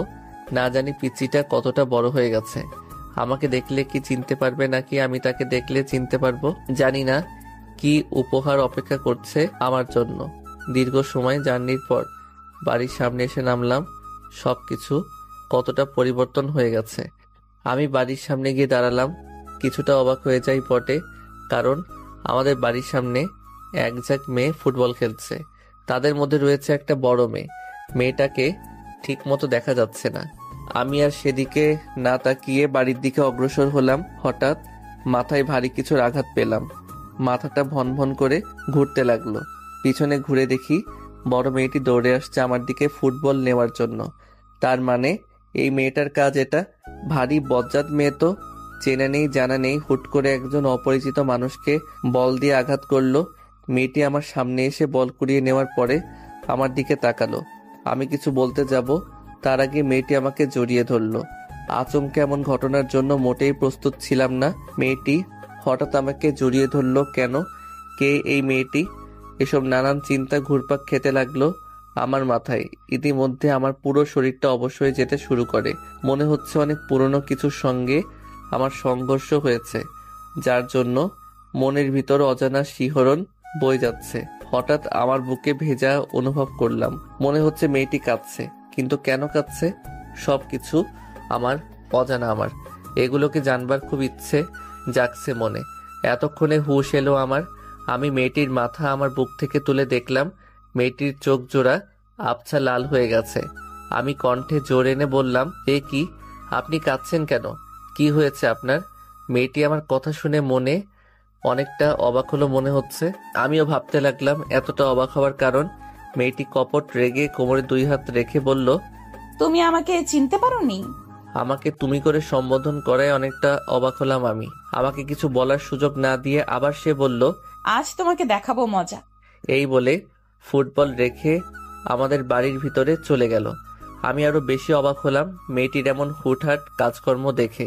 মেয়েটি আমাকে জড়িয়ে ধরলই বা কেন, কাঁদলই বা কেন, আর আমাদের বাড়ির ভিতরেই বা গেল কেন? সবকিছু আমার মাথা ঘুরিয়ে দিচ্ছে। হয়তো আমাদের পরিচিত কেউ হবে, তাই এমন আচরণ করছে। কিন্তু আমার পুতুল বউটাকে দেখতে না পেয়ে মনটা নিমিষেই খারাপ হয়ে গেল। যার জন্য মনটা সবসময় ছটফট করে, এখনো তার দেখাই মিলল না। এসব চিন্তা বাদ দিয়ে বাড়িতে সামনে এসে কলিং বেল বাজালাম। কয়েক মুহূর্ত পর ছোট মা এসে দরজা খুলে দিল। আমাকে দেখার সঙ্গে সঙ্গেই ছোট মার চোখের পানি গড়িয়ে এলো।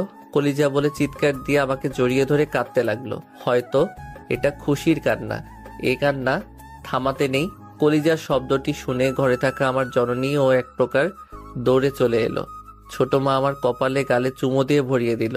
এবার মা আমাকে দেখে যেন অজর ধারায় চোখের পানি ফেলতে লাগলো। আমি বুঝি না মায়েরা কেন এমন হয়, সন্তানকে বহুদিন পর দেখলেই কেন কাঁদে, আর দূরে কোথাও গেলেই কেন কাঁদে। আমাকে দেখে মা একদম বরফ হয়ে গেছে। আমি একটু এগিয়ে গিয়ে মাকে পরম মমতায় জড়িয়ে ধরলাম। মা এবার হাউমাউ করে কাঁদতে লাগলো। আমি বুঝতে পারছি মায়ের কান্না থামাবো কিনা। আমি মায়ের চোখের পানি মুছিয়ে দিয়ে ভাঙা কণ্ঠে জোর এনে বললাম, মা আমি কি তোমাদের চোখের পানি দেখার জন্য এত দূর ছুটে এলাম নাকি? তোমাদের মুখে পূর্ণিমার হাসি দেখার জন্য এসেছি। মা বুঝতে পারলো আমার কথায় অভিমানের মিশ্রণ রয়েছে, আর আমার অভিমান খুব সহজে ভাঙবার নয়, সেটা মা খুব ভালো করেই জানে। তাই চোখের পানি মুছে আমার কপালে একটা ভালোবাসার পরশ দিয়ে বলল, তুই আসবি এইটা আমাদের বলিসনি কেন? একেবারে যেহেতু চলে এসেছি তাই ভাবলাম সারপ্রাইজ দেব। তুই এমন এমন সারপ্রাইজ দিস, মানুষের হার্ট অ্যাটাক হওয়ার মতো সারপ্রাইজ। বেশ ভারী কণ্ঠে কথাটি বলল আমার জননী। উফ মা, এসব ফালতু কথা আমার জন্য একদম পছন্দ না। আচ্ছা ঠিক আছে, আর বলবো না। নিজের মাকে পেয়ে আমাকে ভুলে গিয়েছিস? আমি কে যে আমাকে মনে হবে? পিছন থেকে অতি জোরালো অভিমানী কণ্ঠে ছোট মা কথাটি বলল। আমি এবার মাকে ছেড়ে ছোট মাকে গিয়ে জড়িয়ে ধরি। ছোট মার কপালে শব্দ করে ছোট্ট একটা চুমু খাই। আমি জানি ছোট মা আমার উপর বেশিক্ষণ রাগ বা অভিমান করে থাকবে না। ছোট মার কাঁধে আমার দুহাত পেঁচিয়ে বললাম, তোমরা দুই মা মিলে আমার দুটো পৃথিবী, তোমাদের কাউকে আমি আলাদা চোখে দেখি না। মাকে যতটা ভালোবাসি তোমাকেও ঠিক ততটাই ভালোবাসি। তোমাদের দুই মায়ের মাঝে আমি কোনো বৈষম্য রাখি না। ছোট মা আমার মাথায় হাত বুলিয়ে দিয়ে বলে, আমরা ভাগ্য করে তোর মতো সন্তান পেয়েছি। আমি দুজনকে হাসানোর জন্য বললাম, আমি ভাবতেই পারিনি তোমরা এত তাড়াতাড়ি বুড়ি হয়ে যাবে। 5 বছরই বুড়ি হয়ে গেলাম আমরা? তা নয়তো কি, মাথার প্রায় চুল তো পেকে গেছে, তাহলে তো বুড়ি হয়ে গেছো তোমরা, তাই না? আমার কথা শুনে আমার দুই জননী ফিক করে হেসে দেয়। দুটো চাঁদের হাসি একসাথে হলে কতটা সুন্দর হতে পারে তার বর্ণনা দেওয়ার ক্ষমতা আমি অধমের নেই। মায়েদের সাথে খুনসুটি করলেও আমার দু চোখ যেন খুঁজে হয় না অন্য কাউকে। আমি এসেছি পর্যন্ত এখনো আমার পুতুল বউয়ের কোনো দেখা নেই। তোর পুতুল বউ ঘরে আছে। পিছন থেকে মায়ের কথাটি শুনে হকচকিয়ে উঠলাম আমি। বেশি ভনিতা না করে বললাম, আমি এসেছি।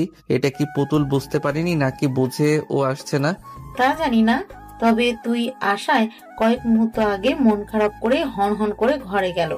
মনে হয় কারোর সাথে ঝগড়া করে এসেছে। আমি লাগেজ আর কাঁধের ব্যাগটা মায়ের হাতে দিয়ে গুটি গুটি পায়ে এগিয়ে যেতে লাগলাম পিচিটার ঘরের দিকে। আমার উল্টো দিক হয়ে ঘাপটি মেরে বসে আছে। এটা কি তার অভিযান? আমি কণ্ঠ কাঁপিয়ে ডাক দিলাম, পুতুল বউ। ডাকটি দেওয়ার সময় আমার যেন অন্তরাত্মা কেঁপে উঠল। আজ কত বছর পরে আমার সেই রেখে যাওয়া ছোট্ট পুতুলকে দেখবো আমি। ভাবতেই আমার মনের ভিতর সাগরের ঢেউয়ের মতো উতাল পাতাল শুরু হয়ে গেল। আমার মুখ থেকে পুতুল বউ ডাকটি শুনে পুতুল আমার দিকে ঘুরে তাকায়। সেই মেয়েটি যে আমাকে বাড়ির সামনে জড়িয়ে ধরেছিল। এবার আর অবাক হলাম না, কারণ আবছা আবছা বুঝতে পেরেছিলাম এই মেয়েটি আমার পুতুল বউ হবে। পুতুল এবারও বিলম্ব না করে দৌড়ে এসে আমায় জড়িয়ে ধরে। এবার আমিও পরম মমতায় জড়িয়ে নিলাম আমার পুতুল বউটাকে। দীর্ঘ কয়েকটি বছর পর প্রিয় মানুষটাকে বুকে জড়িয়ে নেওয়ার অনুভূতিটা যে কতটা প্রখর তা বলে বোঝানো খুব কঠিন। রেখে গেলাম সেই ছোট্ট পুতুলকে, আর এসে যে পুতুল বউকে এতটা বড় হতে দেখব তা ভাবনায় আনা মুশকিল। আজ আমার পুতুল বউটা কতটা বড় হয়ে গেছে। হঠাৎ পুতুল নিজেকে আমার থেকে ছাড়িয়ে নিয়ে দুহাত দূরে গিয়ে দাঁড়িয়ে কোমরে হাত রাখলো। তুমি আমাকে চিনতে পারোনি? এত তাড়াতাড়ি ভুলে গিয়েছো আমাকে? কথাটি বেশ অভিমান নিয়েই বলল আমার পিচ্চিটা। জানি এখন ইমোশনাল হওয়া যাবে না, তাই পুতুল বউটাকে রাগানোর জন্য বললাম, আগে তো অনেক সুন্দরী ছিলি, এখন যে এতটা পেতনির মতো দেখতে হবি তা তো আর জানতাম না, তাই চিনতেও পারিনি। বোমাটা মনে হয় সঠিক জায়গায় পড়েছে। এই বুঝি বোমাটা ফাটলো বলে। আমি পেতনির মতো দেখতে, তাই না? গোটা গ্রামের সবচেয়ে সুন্দরী মেয়ে আমি, আর আমাকেই বলছো পেতনি। আজ তোমার একদিন কি আমার যে কয়দিন লাগে। এই বলে পাশে টেবিলে থাকা স্টিলের স্কেল নিয়ে আমাকে ধাওয়া করতে লাগলো মারার জন্য।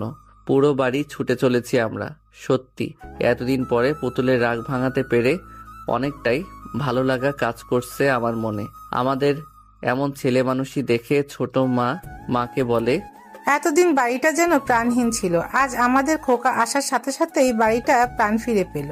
ছোট মার কথা শুনে মা একটা তৃপ্তির হাসি দিয়ে বলল, ঠিক বলেছিস ছোট, একমাত্র ছেলে মেয়ে দুটোই আমাদের বাড়ির প্রাণ।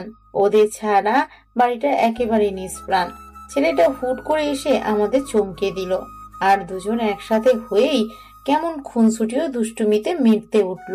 পিচ্চিটার দৌড়ানি খেয়ে আমি হাঁপিয়ে গেলাম, কিন্তু পিচ্চির হাঁপিয়ে যাওয়ার কোনো নামগন্ধ নেই মাত্র।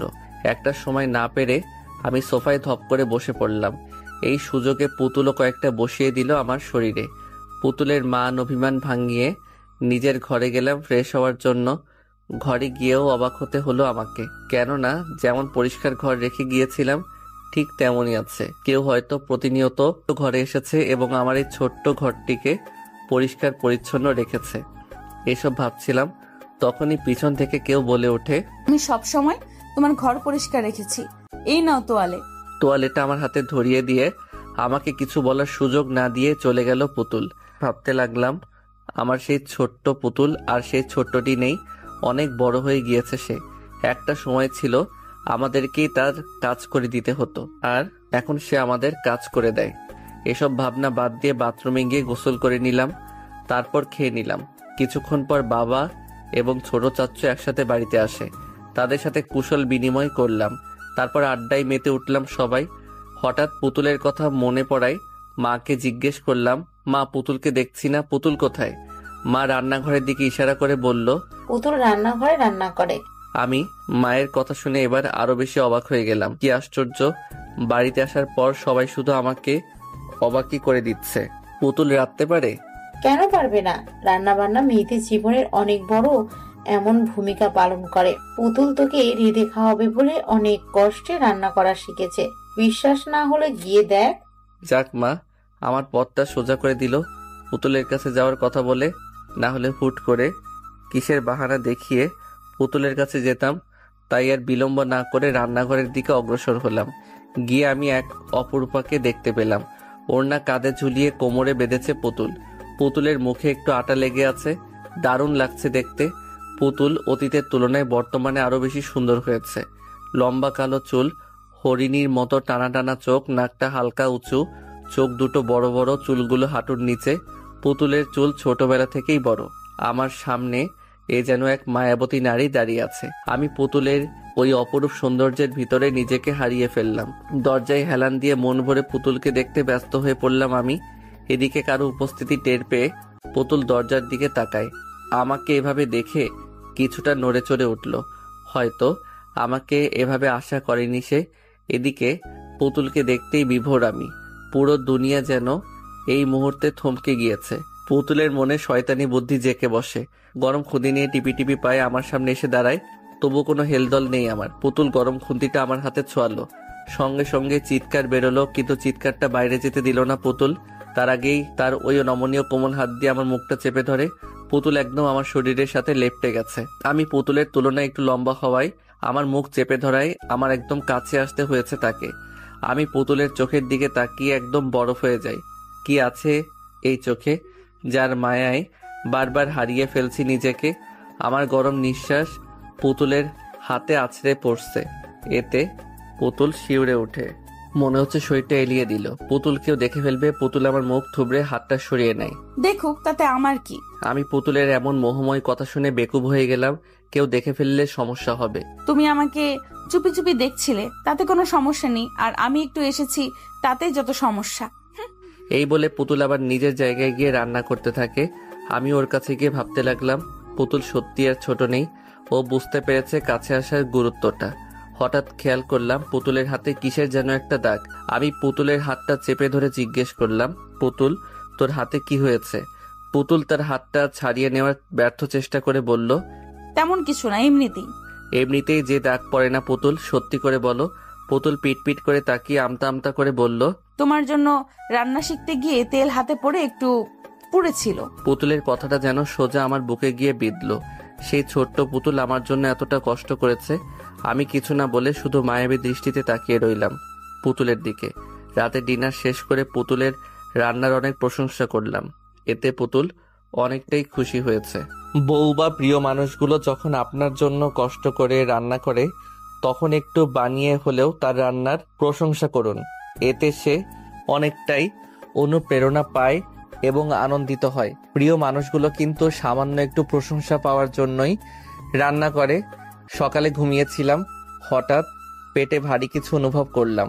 ঠোঁটেও কোনো কিছুর স্পর্শ পাচ্ছি। চোখ দুটো খুলে দেখি পুতুল আমার পেটে বসে আমার ঠোঁটে লিপস্টিক মাখিয়ে দিচ্ছে। আমি নড়তে গেলেই পুতুল বলে, খবরদার নড়াচড়া করবে না, তাহলে কিন্তু খুব খারাপ হয়ে যাবে বলে দিলাম। আমিও চুপচাপ ওর পাগলামিগুলো দেখতে লাগলাম। পাগলিটা পারেও বটে, দুষ্টুমিটা জেনে ও রক্তে মাখা। প্রথমে আমার ঠোঁটে লিপস্টিক মাখিয়ে দিল, তারপর পুরো মুখে মেকআপ করে দিল, তারপর আমার মুখের সামনে ছোট একটা আয়না ধরলো। জঙ্গলি ভূত বানিয়ে দিয়েছে একেবারে। তারপর নিজেই দাঁতের এক অদ্ভুত ঘর্ষণ দিয়ে বলল, আমাকে পেতনি বলো তাই না? এবার দেখো কেমন লাগে। আমি পুতুলের কথা শুনে মনে মনে হেসে দেই। পেতনিকে পেতনি বলবো না তো কি পরি বলবো? আমার কথা শুনে মনে হয় পুতুলের খারাপ লাগলো, তাই মুখটা কালো করে আমার উপর থেকে নামতে লাগলো। আমি ওর হাত দুটো ধরে আমার দিকে ঘুরিয়ে নিলাম। পালিয়ে যাচ্ছিস কোথায় পিচ্চিটা? পাহাড় সমান অভিমান মুখে জড়ো করে বলল, থাকতে হবে না কোনো পেতনির সাথে, আমি বুঝে গেছি। কি বুঝে গেছিস? শহরে গিয়ে নিশ্চয়ই কোনো শাকচুন্নির খপ্পরে পড়েছো, তাই আমাকে তোমার পেতনি মনে হয়। আমি পুতুলের গাল দুটো টিপে দিয়ে বললাম, তুই পেতনি না, একটি পরীর থেকেও বেশি সুন্দর। তুই মজাও বুঝিস না নাকি? আমার মনের ভাষা বুঝিস না? আমার কমপ্লিমেন্ট শুনে পুতুল মনে হয় একটু লজ্জা পেল। আমি কি তোমার বউ নাকি যে তোমার মনের ভাষা বুঝবো? আমি পুতুলের কথা শুনে হেসে দিলাম। এখন কি আমার পেটের উপর থেকে নামবি নাকি এভাবে পুরো দিন বসে থাকবি? এবার পুতুল আমার পেট থেকে নামলো। আমি ব্রাশে টুথপেস্ট নিয়ে দাঁত মাজতে মাজতে পুতুলের দিকে তাকিয়ে দেখি ঠোঁটে হাত দিয়ে গভীর মগ্ন হয়ে কি যেন ভাবছে। আমি ওর মাথায় একটা চাটি মেরে বলি, কিরে এভাবে কি ভাবছিস? পুতুল কপট রেগে বলল, তুমি আমাকে মারলে কেন? মেরেছি, বেশ করেছি। যেভাবে মুখে হাত দিয়ে চিন্তা করছিস মনে হয় কোনো তুলকালাম হয়ে গেছে। এই বলে আমি বাথরুমে গিয়ে মুখে ধৌত করতে লাগলাম। পুতুল হুট করে এসে প্রশ্ন করে, আচ্ছা তুমি শহরে গিয়ে কোনো মেয়ের সাথে ইটিস পিটিস করনি তো? আমি ভ্রু কুচকে তাকালাম পুতুলের দিকে। আমি উল্টো প্রশ্ন ছুড়লাম, ইটিস পিটিস মানে? প্রেম টেম করনি তো? আমি হাসবো নাকি কাঁদবো বুঝতে পারছি না। প্রেম কি ইটিস পিটিস বলছে মেয়েটা? কি হলো, বলছো না কেন? আরে বাবা না, প্রেম করিনি। সত্যি বলছো তো? এখানে মিথ্যার কি আছে? লেখাপড়া নিয়েই তো ব্যস্ত ছিলাম, প্রেম করার সময় পেলাম কখন? আর যার তার সাথে কি প্রেম করা যায়? আর আমাকেই বা কোন মেয়ে পাত্তা দেবে বল? তোমার মতো বান্দরকে কেউ পাত্তা দিবেও না। এই বলে পুতুল ভেংচি কেটে দৌড়ে পালিয়ে গেল। ছোটবেলাতে যেমন ইসরে পাকা ছিল এখনো তেমনটি আছে, তবে ওর এই পাগলামিগুলোই আমাদের সুখের সন্ধান মিলিয়ে দেয়। আজ আবারও বাড়ি ছাড়তে হচ্ছে চাকরির সুবাদে। পরিবার স্বজন পুতুলকে ছেড়ে আবারও অজানা ঠিকানায় পাড়ি জমালাম আমি। বেশ ভালোই কাটছিল দিনগুলো। দেখতে দেখতে সপ্তাহ, মাস, বছর কেটে গেল। একদিন অফিসে বসে কাজ করছিলাম, হঠাৎ মুঠো ফোনটি বেজে ওঠে। হাতে নিয়ে দেখি বাবার নাম্বার। বেশ খুশি মনেই রিসিভ করে কানে ধরলাম। হ্যাঁ বাবা, কেমন আছো? আর বাড়ির সবাই কেমন আছে? আমরা সবাই ভালো আছি। তুই কেমন আছিস বাবা? এই তো ভালো। তোকে একটা জরুরি কথা বলবো বলে কল করা। হ্যাঁ বলো। আমরা পুতুলের বিয়ে ঠিক করেছি। বাবার এই ছোট্ট বাক্যটি শুনে আমার জন্য পুরো পৃথিবী কেঁপে উঠল। আমি নিজের কানকে বিশ্বাস করতে পারছি না। পুতুলের বিয়ে ঠিক করেছে? আমার কাছে ঘটে যাওয়া গত মুহূর্তটা অবিশ্বাস্য মনে হচ্ছে, তবুও নিজেকে ঠিক রেখে বললাম, এত তাড়াতাড়ি বুড়িটার বিয়ে? হ্যাঁ, ভালো পাত্র পেয়েছি। ছেলে অনেক বড় সরকারি অফিসার। পুতুল অনেক সুখে থাকবে। আমি একটা দীর্ঘশ্বাস ছেড়ে বললাম, পুতুল জানে? না। আমি শুধু ঠিক আছে বলে রেখে দিলাম। আজ আমার পৃথিবীটা বড্ড অসহায় হয়ে পড়ল। আমার পুতুল বউটা অন্য কারো হবে বলে, যাকে নিয়ে ছোটবেলা থেকেই আমার এই ছোট্ট মনে স্বপ্ন বুনেছিলাম, আস্তে আস্তে আমার চোখ দুটো ঝাপসা হতে লাগলো। আমি ভারাক্রান্ত মন নিয়ে বাগানে বসে বুকে দুহাত গুজে আকাশপানে এক পলকে তাকিয়ে আছি। ভাবছি 2 দিনে আমার পুরো পৃথিবীটাই উল্টে গেল। যাকে নিয়ে ছোটবেলা থেকে মনে ঘর বাঁধার স্বপ্ন পুষে রেখেছিলাম, এখন সে অন্য কারো হয়ে যাবে। এই কথাটি ভাবতেই বারবার বুকের ভেতরটা ছ্যাদ করে ওঠে। না পারছি নিজেকে সামাল দিতে, না পারছি নিজের অশান্ত মনকে শান্ত করতে, আর না পারছি পরিবারকে কিছু বলতে। কারণ আমি বা পুতুল ছোটবেলা থেকেই বাবার কথায় অনড় ছিলাম, কখনো বাবার কথার উপরে কথা বলিনি। এখনো সেই সাহসটা জোগাতে পারিনি পুতুলকে হারিয়ে ফেলবো। এ কথাটি ভাবলেই বুকের ভেতর দুমড়ে মুচড়ে একাকার হয়ে যায়। যার সাথে জীবনের পুরোটা সময় জুড়ে হেসে খেলে পার করলাম, সেই কিনা অন্যের ঘরের বউ হতে চলেছে। চোখের কোণে কখন পানি এসে বাসা বেঁধেছে টেরই পেলাম না। হঠাৎ পিছনে কারো উপস্থিতি টের পেলাম।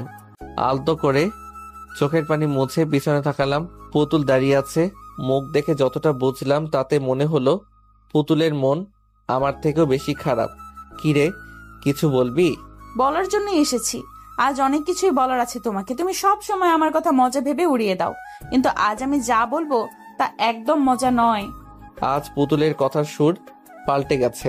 এতদিন তার বলা প্রতিটি কথায় দুষ্টুমি লুকিয়ে থাকতো, কিন্তু আজ মনে হচ্ছে পুতুল দুষ্টুমির মুডে নেই। আজ সত্যি সে সিরিয়াস। আমিও ভনিতা না করে বললাম, আচ্ছা বল, কি বলার আছে? আমার দুজনে বাগানে পাতানো দোলনায় বসলাম। পুতুল একবার আমার দিকে মায়াভরা চাহনিতে তাকিয়ে প্রকৃতিকে দেখায় মন দিল। তারপর মিষ্টি কণ্ঠে বুলি ছুটতে লাগলো।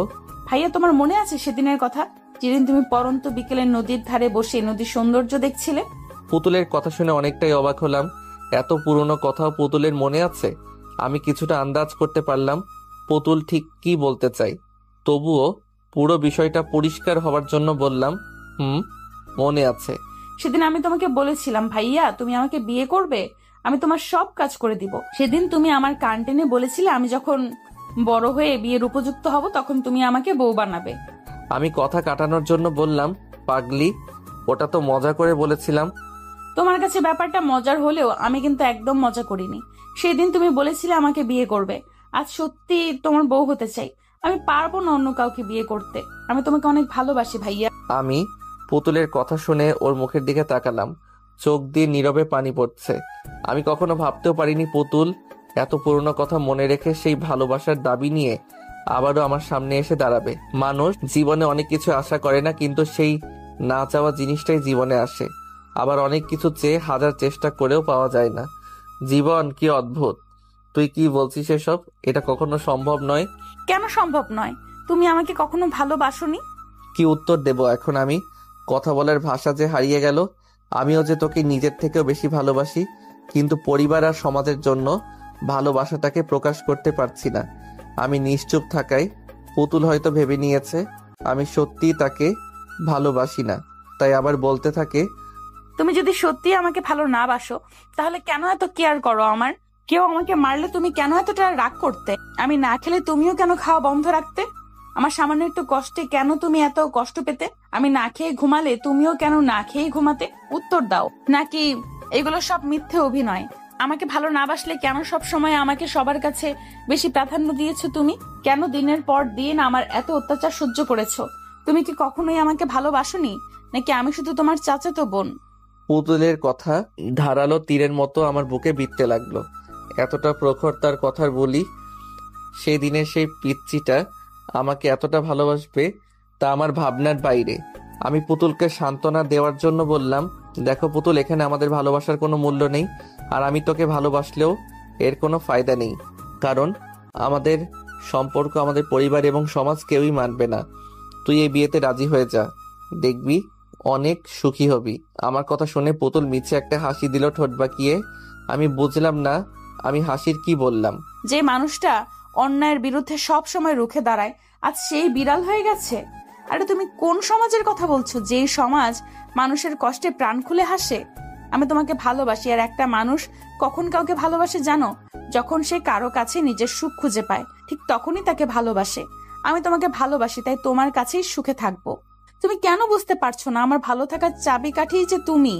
নাকি বুঝেও অবুঝের মতো ভান করছো? আর বাকি রইল সমাজের কথা।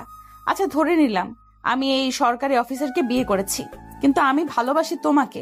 পরিবারের চাপে তাকে বিয়ে করলেও আমার মন তো তোমাকে ঘিরেই থাকবে। আমি তো তার কাছে ভালো থাকবো না। আর যখন তোমাকে না পাওয়ার যন্ত্রণায় কোনো এক ঘরের কোণে বসে নীরবে চোখের পানি ফেলবো, তখন কি তোমার এই সমাজ আমাকে সান্ত্বনা দেওয়ার জন্য আমার পাশে এসে দাঁড়াবে? নাকি যখন স্বামীর হাতে নিপীড়িত হয়ে মৃত্যু যন্ত্রণায় ছটফট করব, তখন তোমার সমাজ আমাকে বাঁচাবে? পুতুলের কথা শুনে আমার মাথা ঝিমঝিম করতে লাগলো। কোনো কুল কিনারা না পেয়ে সজোরে একটা থাপ্পড় বসিয়ে দিলাম পুতুলের কোমল গালে। আমি পুতুলের সামান্য কষ্টের কথা চিন্তা করতে পারি না, আজ সে মৃত্যুর কথা বলছে। পুতুল আমার থাপ্পড় খেয়ে গালে হাত দিয়ে কাঁদতে লাগলো। তুমি যাই বলো না কেন, আমি তোমাকে ছাড়া বাঁচবো না। আর যদি অন্য কাউকে বিয়ে করতে হয়, তাহলে বিয়ের দিনে অনেক বড় দুর্ঘটনা ঘটাবো। এই বলে কাঁদতে কাঁদতে দৌড়ে চলে গেল। আমি ভাবতে লাগলাম কি করা যায়। কোনো কিছু না ভেবেই বাবার কাছে গেলাম। বাবা ঘরে বসে পেপার পড়ছে। আমি বাবার পাশে গিয়ে বসলাম। বাবা, তোমার সাথে কিছু কথা ছিল। হ্যাঁ বল, কি বলবি? বাবা, এই বিয়েটা কি বন্ধ করা যায় না? কি বলিস এইসব? তোর মাথা ঠিক আছে? হ্যাঁ বাবা, আমি বুঝে শুনেই বলছি। সরকারি অফিসার দেখে বিয়ে দিয়ে দিচ্ছ, একবারও ভাবছো না পুতুল সেখানে সুখী হবে কিনা? একবারও দেখলে না ছেলেটা কেমন? ছেলেটা মস্ত বড় অফিসার, যেখানে টাকা আছে সেখানে সুখও আছে। কথাটা তুমি একদম ভুল বললে বাবা। আজকাল অর্থ মানুষকে সুখ দিতে পারে না, টাকা মানুষকে শান্তি দেয় কিন্তু স্বস্তি দেয় না। মস্ত বড় অফিসার বলেই যে ছেলেটা ভালো হবে এমনটা কিন্তু মোটেও নয়। আজকাল টাকাওয়ালা মানুষরাই বইয়ের উপর অত্যাচার করে বেশি। বাবা আমার কথায় কপট রেগে গেল, ভাবছে আমি তাকে জ্ঞান দিচ্ছি, কিন্তু বাবা এটা বুঝতে পারছে না যে সে নির্বোধের মতো কাজ করছে। তুই আমাকে মানুষ শেখাতে আসিস না। কোনটা ভালো আর কোনটা মন্দ তা আমি বুঝি। আমি তোর সাথে এই বিষয়ে আর কোনো কথা বলতে চাই না। আমি হতাশ হয়ে স্থান ত্যাগ করলাম। আর কি বা করতে পারি? বাবা তো আমাকে অপমান করলো বলা চলে। বাবা পুতুলের সুখের কথা ভেবে অন্ধ হয়ে গেছে। আজ পুতুলের বিয়ে, বধূ সেজে বসে আছে আর বাকি সবাই বিয়ে বাড়িতে কাজে ব্যস্ত। কত মানুষের আনাগোনা, সবার মনে শান্তি আছে, কিন্তু দুটো মানুষের মনে শান্তির ছিটে ফোঁটা নেই পর্যন্ত। আমার মনে যে কতটা ঝড় বয়ে যাচ্ছে সেটা আমার মন প্রাণ জানে। লাল বেনারসিতে সৌন্দর্যটা দ্বিগুণ হয়েছে, একদম পুতুলের মতো লাগছে দেখতে। আমি দূর থেকে এক পলকে তাকিয়ে আছি তার দিকে। কাজী বিয়ে পড়ানো শুরু করলো। প্রথমে ছেলেটি কবুল বলল, এবার পুতুলের পালা। এদিকে আমার মনে তোলপাড় শুরু হয়ে গেছে। কোনোভাবেই মনকে শান্ত করতে পারছি না। তবে কি আমি চিরতরে হারিয়ে ফেললাম আমার পুতুল বউটাকে, যার সাথে কেটেছে আমার শৈশব, যার কষ্টে আমি কষ্ট পাই? এখন আর কেউ আমাকে মারার জন্য আমার পিছু ছুটবে না, আর না কেউ মিষ্টি কণ্ঠে বলবে, ভাইয়া আমি তোমার বউ হতে চাই।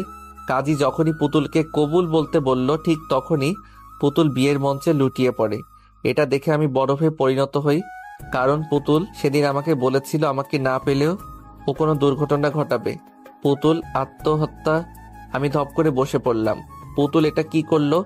সবাই পুতুলের অজ্ঞান হওয়া দেখে পাগল পাড়া। ছোট মা চিৎকার দিয়ে পুতুলের কাছে যায়। ইতিমধ্যেই পুতুলের মুখ দিয়ে ফেনা বের হতে শুরু করলো। এটা দেখে আমি যেন নিষ্প্রাণ হয়ে গেলাম। এই বুঝি আমার প্রাণ পাখিটা উড়ে গেল। বুকের ভেতর চিনচিন করে ব্যথা হতে লাগলো। তবে কি অচিরেই সব শেষ হয়ে গেল, নাকি অসমাপ্ত রয়ে গেল আমার ভালোবাসা? বিয়ে বাড়িতে কোণে বিষ খেয়েছে, ব্যাপারটা যেন অবিশ্বাস্য। বাবা মা, ছোট মা এবং চাচ্চু পাগলের মতো কাঁদতে শুরু করলো। এখন আমি নিজেকে সামলাবো নাকি বাকি সবাইকে? আর বরপক্ষ দাঁড়িয়ে দাঁড়িয়ে তামাশা দেখছে শুধু। আমি গুটি গুটি পায়ে পুতুলের পাশে গিয়ে দাঁড়ালাম। হঠাৎ বাবা খেয়াল করলো পুতুলের হাতে একটা কাগজ, সম্ভবত কোনো চিঠি হবে হয়তো। বাবা পুতুলের হাত থেকে চিঠিটা নিয়ে যেই না খুলতে যাবে, তখনই আমি পুতুলকে কোলে নিয়ে ছুটতে লাগলাম হাসপাতালের উদ্দেশ্যে।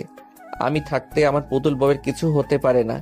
আমি বিশ্বাস করি আমার পুতুল বউ আমাকে ছেড়ে একা যেতে পারে না। আমার পিছু পিছু বাকি সবাই ছুট লাগালো।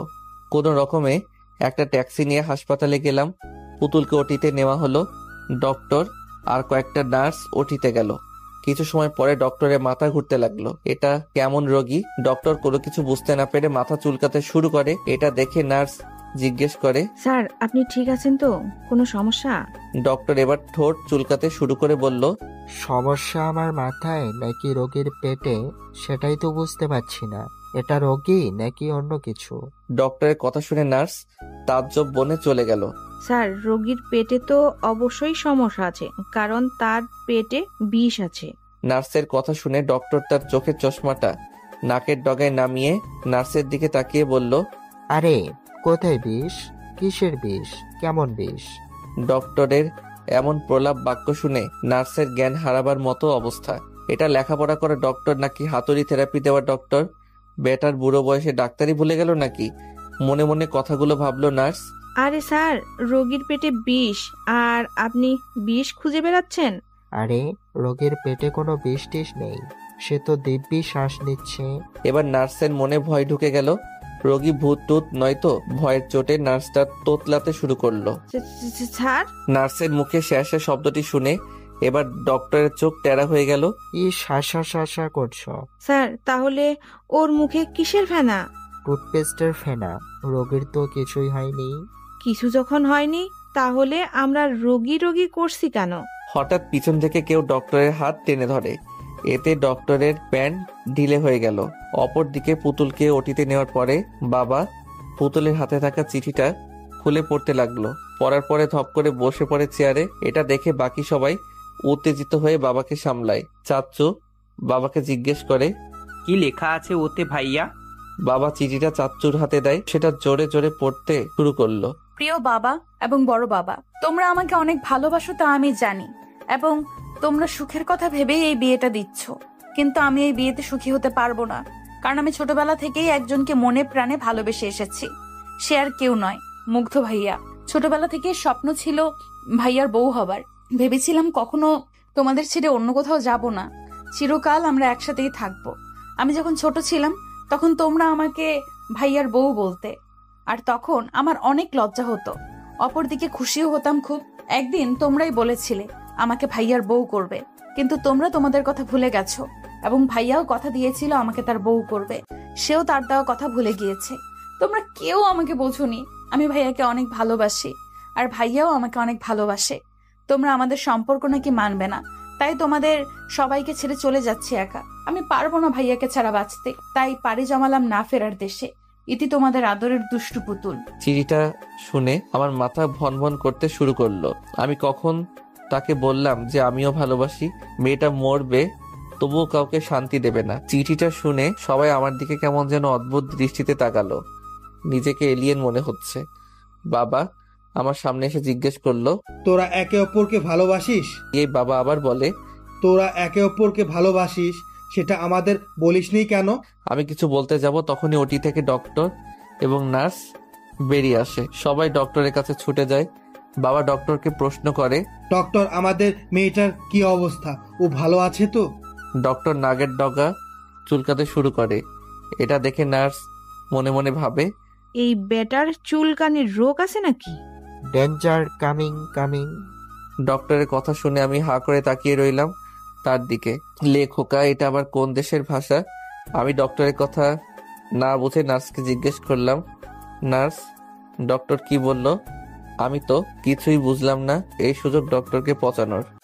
নার্স 2 হাত মুঠো করে বললেন, আসলে উনি এলিয়েন গ্রুপের ডক্টর, নেপচুন থেকে ডাক্তারি শিখেছেন, তো তাই তার ভাষা কেউ বুঝে না। এই কথা শুনে ডক্টরের কান দিয়ে ধোয়া বেরোচ্ছে। খ্যাপা সারের মতো ফুসতে ফুসতে স্থান ত্যাগ করলো। এদিকে আমার ফিট হওয়ার মতো অবস্থা। কখন না জানি ঠুস করে জ্ঞানটা চাঁদের দেশে চলে যায়। এটা হসপিটাল নাকি পাগলা গারো? চাচ্চু আবার নার্সকে জিজ্ঞেস করে, আমার মেয়ে ঠিক আছে তো? আসলে আপনার মেয়ের অবস্থা বেশি ভালো না, আপনারা গিয়ে দেখা করুন। সবাই তড়িঘড়ি করে ভিতরে ঢুকলো। ভিতরে গিয়ে দেখে পুতুলের করুণ অবস্থা, জোরে জোরে শ্বাস নিচ্ছে। ছোট মা গিয়ে পুতুলকে বুকে জড়িয়ে নিয়ে পাগলের মতো কাঁদতে থাকে। তুই এটা কেন করলি মা? একবার কি আমাদের বলতে পারলি না তোর ভালোবাসার কথা? আমরা তোদের কখনো আলাদা করতাম বল? তোরাই তো আমাদের ভালো থাকার চাবিকাঠি, তাহলে কেন করলি এমন কাজ? সবার চোখ দিয়ে অজর ধারায় পানি পড়ছে। বাবা পুতুলের মাথার পাশে বসে পুতুলের মাথায় হাত বোলাতে বোলাতে বলল, মারে, তুই কেন এত বড় একটা সিদ্ধান্ত নিয়েছিস?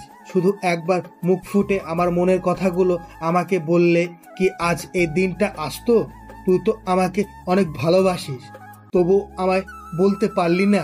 এবার পুতুল অনেক কষ্টে ভাঙা কণ্ঠে জোরে এনে বলল, বড় বাবা, তোমাকে বললে কি ভাইয়ার সাথে আমাকে বিয়ে দিতে? পুতুলের এমন ভাঙা কণ্ঠের কথা শুনে সবাই ঢুকরে কেঁদে ওঠে।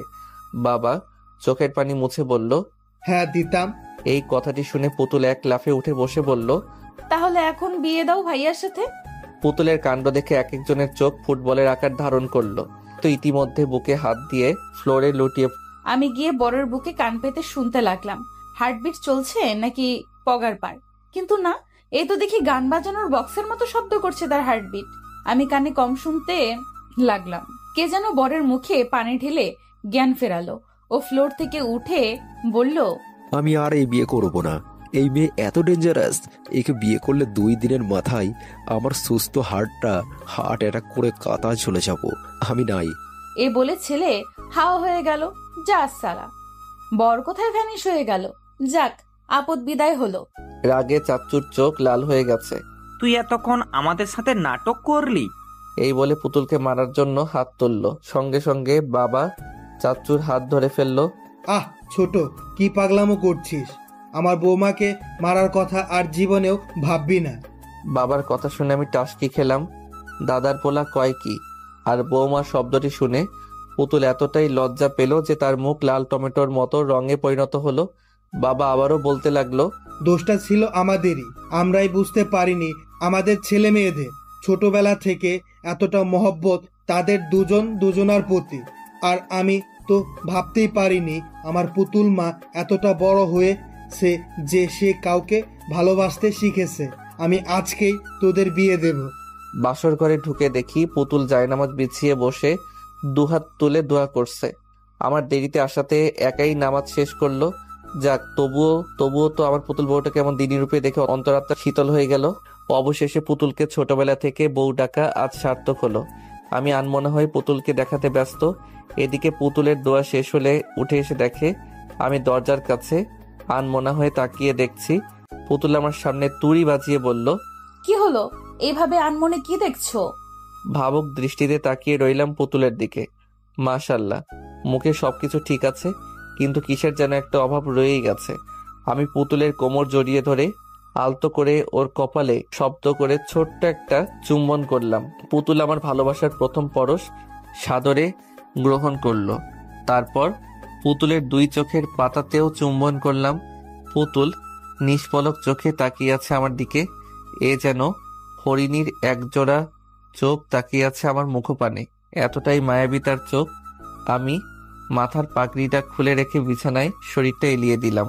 পুতুল এসে আমার বুকে মাথা রেখে শুয়ে পড়ে। বুকটা যেন ঠান্ডা হয়ে গেল। মনের ভিতর অদ্ভুত এক প্রশান্তি বয়ে গেল। আমি পুতুলের মাথায় হাত বুলিয়ে বললাম, তোকে দেখেছিলাম। পুতুল আমার বুকে বিলি কেটে বলল, ওভাবে দেখার কি আছে? আগে কখনো দেখোনি? বিয়ের আগে এবং বিয়ের পরে 2 সময় দেখার 2 রকম অনুভূতি কাজ করে মনে। বিয়ের আগের দেখায় মানসিক তৃপ্তি হয় না, হারিয়ে ফেলার ভয় বিদ্যমান থাকে মনের ভিতর। কিন্তু বিয়ের পরের দেখায় কোনো ভয় নেই, এ দেখায় তৃপ্তি মেলে। আমাদের ভালোবাসার খুঁটি এতটাও কমজোর নয় যে আমরা কাউকে হারিয়ে ফেলবো। এর বাস্তব প্রমাণ তুমি নিজেই পেয়েছো। তোমাকে পাওয়ার জন্য কতই না অভিনয় করতে হলো, কিন্তু তুমি তো ভীতু। ভালোবাসার কথা মুখ ফুটে কাউকে বলতে পারলে না। পিচ্চিটার কথা শুনে মনে মনে হাসি পেল আমার। গায়ে গতরেই বেড়েছে, বুদ্ধি হয়নি এখনো।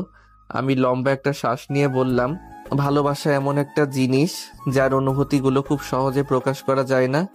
অনেকেই ভালোবাসার অনুভূতিগুলো খুব সহজে প্রকাশ করতে পারে, আবার অনেকেই তা পারে না। আবার কখনো কখনো মনের অপ্রকাশিত কথাগুলো প্রকাশ করার সময় এলেও বলা হয়ে ওঠে না, কারণ পরিস্থিতি কাজটাকে অসম্ভব করে দেয়। তুই নিজেই ভেবে দেখ, তুইও কিন্তু খুব সহজে ভালোবাসার কথাটা পরিবারের কাছে বলতে পারিসনি। আমি যদি অন্য কারো হয়ে যেতাম তাহলে? বড় কঠিন প্রশ্ন, কিন্তু উত্তর সোজা। আমার কাছে ভালোবাসা মানে একটা মুক্ত পাখি, যার রয়েছে একটা নিজস্ব ঠিকানা। পাখিটা সারাদিন উড়ে বেড়ায় তার মুক্ত আকাশে এবং শেষে ছুটে চলে তার আপন ঠিকানায়। তেমনি তুই যদি আমার কপালে থাকিস, তাহলে যতই ঝড় ঝাপটা আসুক না কেন, সবকিছুকে বুড়ো আঙ্গুল দেখিয়ে তুই আমারই হবি। তোর ভালোবাসা যদি সত্যি হয়ে থাকে তাহলে অন্য কারো গল্প তোকে স্পর্শ করতে পারবে না। আমি বিশ্বাস করি সত্যিকারের ভালোবাসা কখনো হারিয়ে যায় না। একদিন হয়তো ভালোবাসার কোনো বৈষম্য থাকবে না, পৃথিবীটা ভালোবাসাময় হয়ে যাবে, কারণ সত্যিকারের ভালোবাসা কখনো হারিয়ে যায় না। আমি সেখানে যেতে চাই। তুমি আমাকে তোমার বউ বানানোর প্রথম কথা দিয়েছিলে। আমি কিছুটা অবাক হলাম পুতুলের কথা শুনে, কারণ জায়গাটা দূরে। এত রাতে সেখানে গেলে লোকে কি না কি বলে। এমন পাগলামি করিস পুতুল, যেতে অনেক সময় লাগবে। পুতুল আমার বুক থেকে মাথাটা তুলে আস্তে ধীরে তার ঠোঁট দুটো আমার ঠোঁটের কাছাকাছি নিয়ে আসে। তারপর আলতো করে আমার ঠোঁটে তার কোমল নমনীয় ঠোঁট দুটোর ছোঁয়া দিল।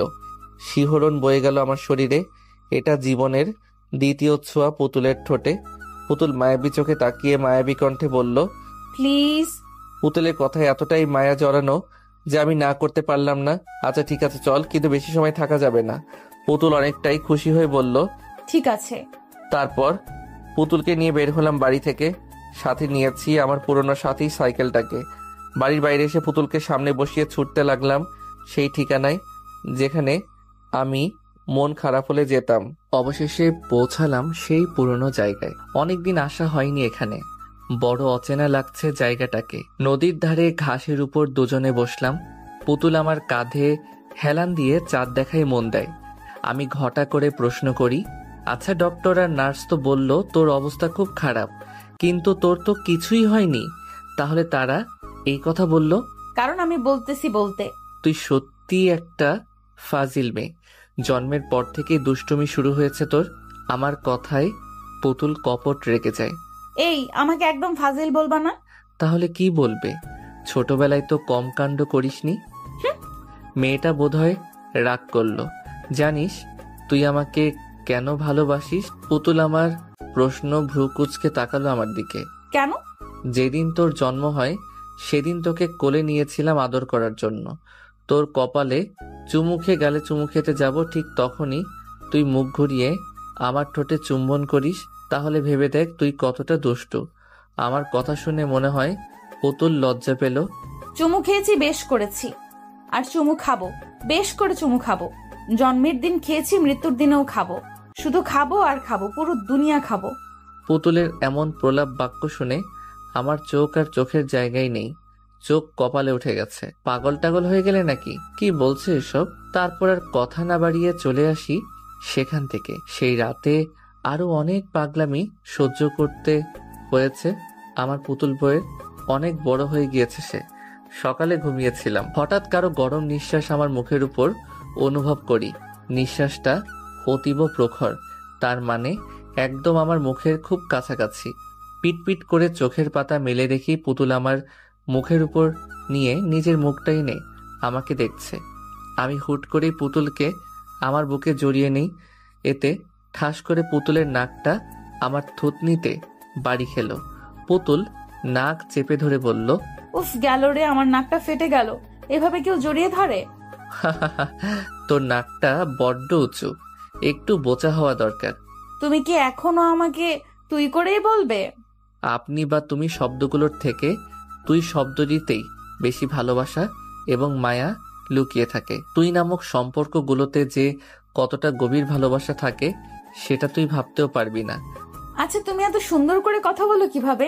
চোখের সামনে যদি থাকে মাটির পরি, তাহলে শুধু আমি কেন, যে কোনো ছেলেই সুন্দর করে কথা বলবে।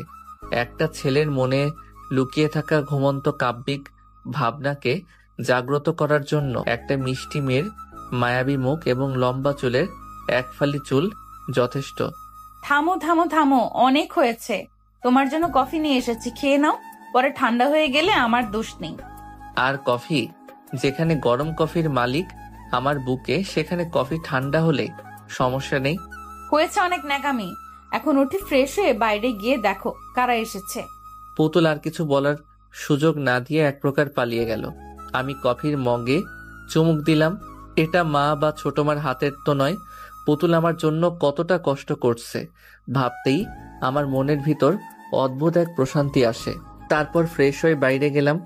ড্রয়িং রুমে আমার বন্ধুরা এবং পুতুলেরও কিছু বন্ধু এসেছে। এগুলো সব আমার স্কুল কলেজের বন্ধু। আমি তাদের সামনে যেতেই এক বন্ধু বলল, কি রে, চুপি চুপি বিয়ে করে ফেললি আর আমাদের জানালি না পর্যন্ত? এতটা স্বার্থপর রে তুই? আসলে তেমন কিছু না রে ভাই, পুতুলের বিয়ে হওয়ার কথা ছিল অন্য কারোর সাথে, কিন্তু এরপর সবকিছু বলে দিলাম।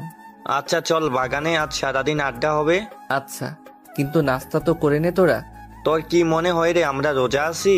আমরা আসার পরেই ভাবি আমাদের পেট পুরে খাইয়েছে। বাহ, বউ আমার সুপার ফাস্ট।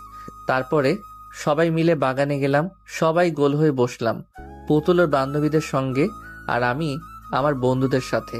আমার এক বন্ধু গান বাজনা করতে অনেক পছন্দ করে, তাই সঙ্গে করে গিটার নিয়ে এসেছে। বেশ কয়েকজন গান গাইলো। এবার সবাই আমাকে বলল গান গাইতে। আমি গিটারটা হাতে টুংটাং করে সুর তুলতে লাগলাম। ইস কদর তুমসে हमें प्यार हो गया, हद से ज्यादा हद से प्यार हो गया। এটুকু বলে আমি পুতুলের দিকে এক পলক তাকালাম। পুতুল আমাকে একটা মিষ্টি হাসি উপহার দিল। हमें इश्क तेरी यादों से, हमें इश्क तेरी बातों से, तेरे नींद में आते ख्वाबों से, तेरे साथ हुए मुलाकातों से। আমি বলাই পুতুল বলতে শুরু করে, हमें इश्क तेरी यादों से, हमें इश्क तेरी बातों से, मुझे इश्क है तेरे चुने से, मुझे इश्क है तेरे होने से, इस कदर तुमसे हमें प्यार हो गया। পুতুল বলল। গান শেষ হওয়ার পর সবাই করতালি দিচ্ছে। আমি আর পুতুল একে অপরের দিকে নিষ্পলক চোখে তাকিয়ে আছি। অবশেষে আমাদের ছোটবেলার ভালোবাসা আজ পূর্ণতা পেল।